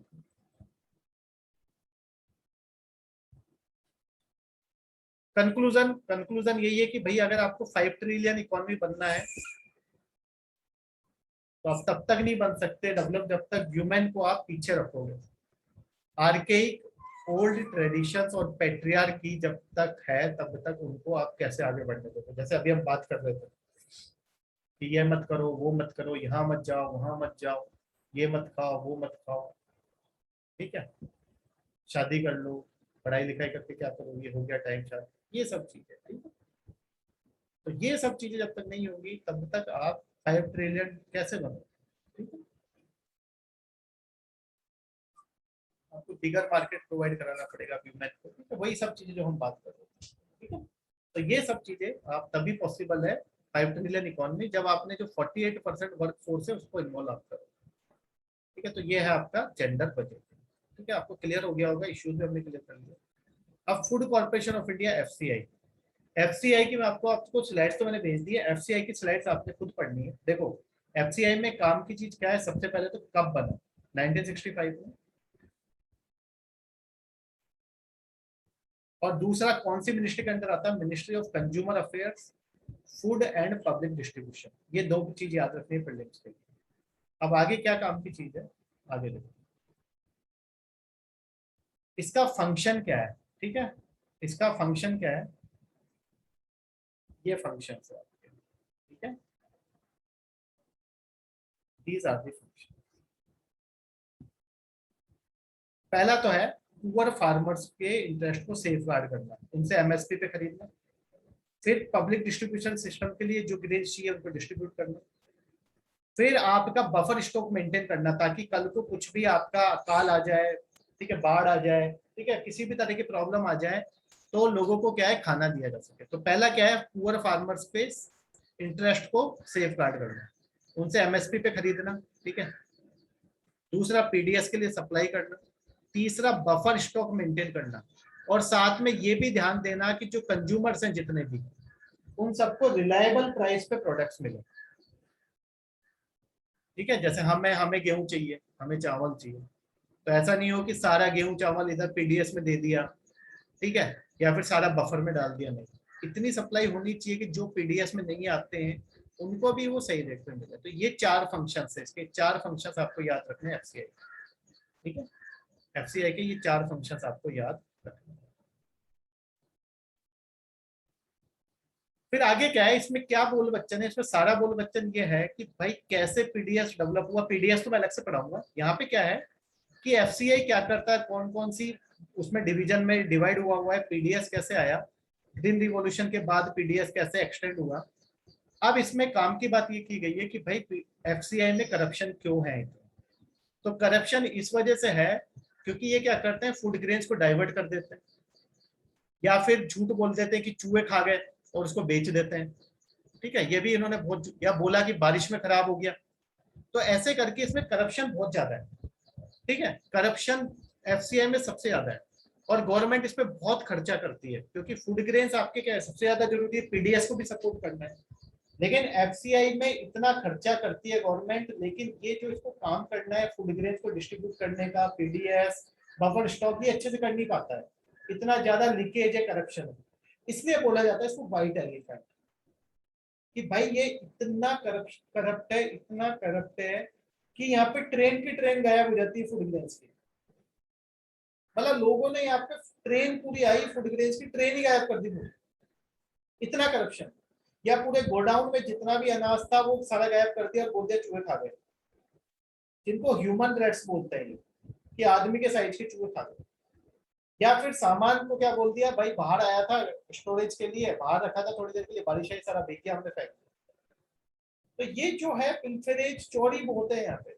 या फिर क्या करते हैं, जिनसे इनकी सेटिंग होती है, जिनसे इनका वो होता है, नेक्सस होता है, जैसे आगे ये सप्लाई करते हैं ना पीडीएस के लिए, तो जिनसे नेक्सस होता है उनको ये ज्यादा दे देते हैं सामान। मतलब मेजरमेंट इस तरीके से करते हैं कि उनको 1 क्विंटल देना था, उसकी जगह उसको 2 क्विंटल दे देते हैं। अब 1 क्विंटल तो पीडीएस में दे देगा, दूसरा क्विंटल ओपन मार्केट में बेच के और उनको उसका कुछ कमीशन दे देते हैं। तो एफसीआई में इतना, इवन चेयरमैन जो है एफसीआई का वो भी करप्शन में फंसा था। बहुत से लोगों ने माना, बड़े बड़े लोगों ने एफसीआई में, कि भाई एफसीआई में बहुत ज्यादा करप्शन। एफसीआई में आपके अगर मैनेजर बन जाते हो आप एफसीआई में, तो मैनेजर की बेसिक तो वहाँ पे कितनी है, मेरे ख्याल से 60,000 बेसिक है। ठीक है, 60,000 बेसिक है, लेकिन महीने का उसका 5-6 लाख रुपए कहीं नहीं जा रहा, कितना करप्शन है। इसलिए उसको व्हाइट एलिफेंट बोलते हैं, इसलिए कहते हैं एफसीआई को रिफॉर्म करने की जरूरत है। और कमाल की बात यह है कि एफसीआई खुद के गोडाउंस में भी स्टोर नहीं करता, इसके पास खुद के गोडाउंस नहीं है, ये प्राइवेटली ओन्ड गोडाउंस होते हैं, उनको किराए पे लेता है। मतलब गवर्नमेंट इसको इतना पैसा देती है तो भी इसने अपने गोडाउंस नहीं बनाए।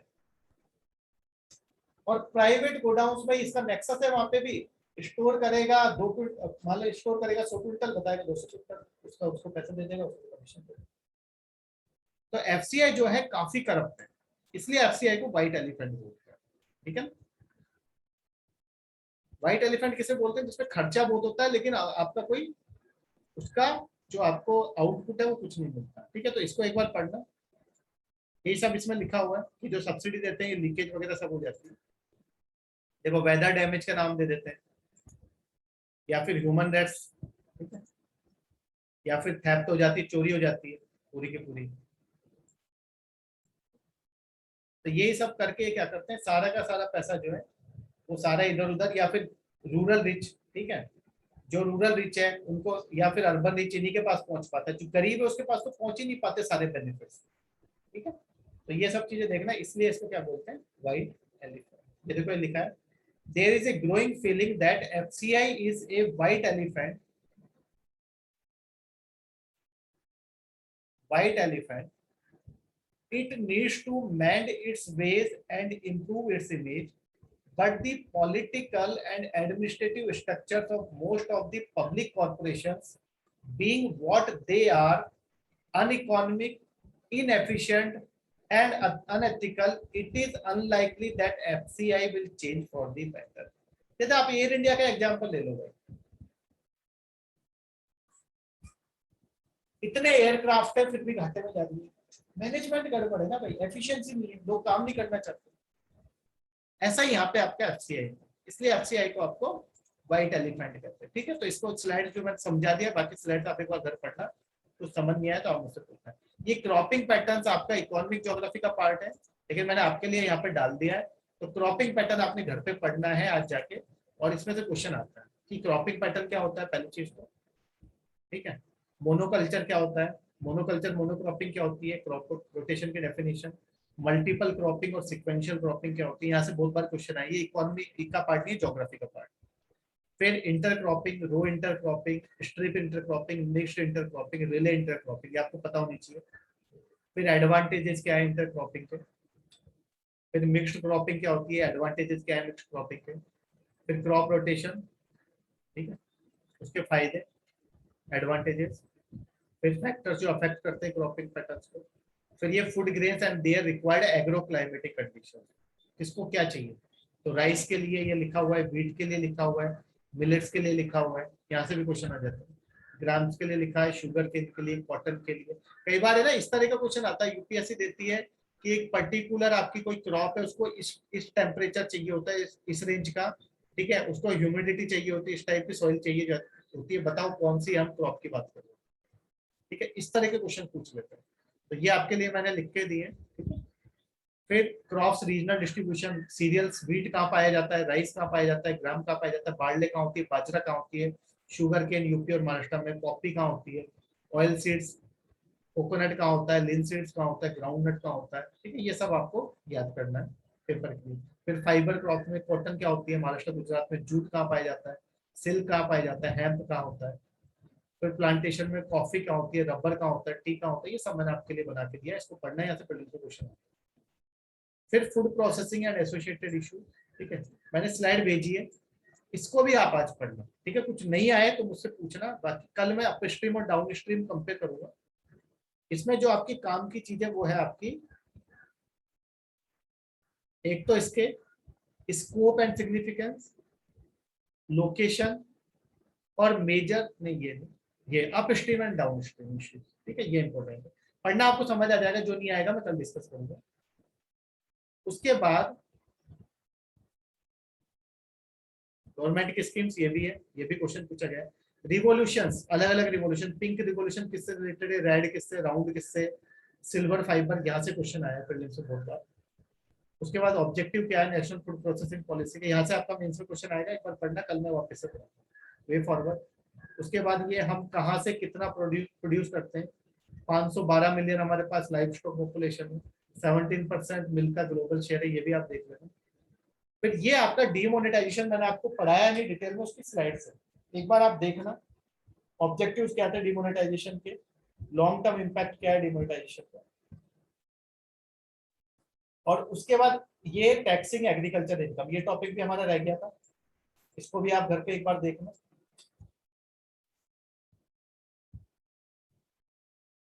And last topic is taxation reform, इसको भी देखना, बाकी कल मैं इनको डिस्कस करूंगा, ठीक है, लेकिन आप एक बार आप देखना, मैंने स्लाइड्स भेज दिए ग्रुप में, ठीक है।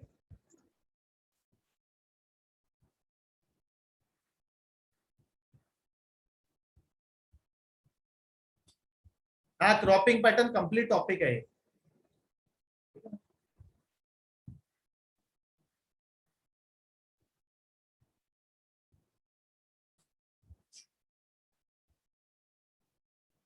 फार्मर बिल्स में स्टेट्स को क्या कंसल्ट किया गया, नहीं किया गया ना, they have not been consulted, क्या कंसल्ट किया स्टेट्स को,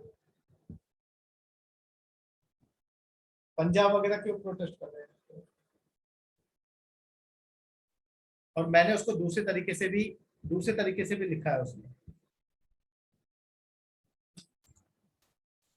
आप मुझे बताना कहाँ किया है, कब किया है, वेयर इट इज रिटर्न, ठीक है, मुझे बताना।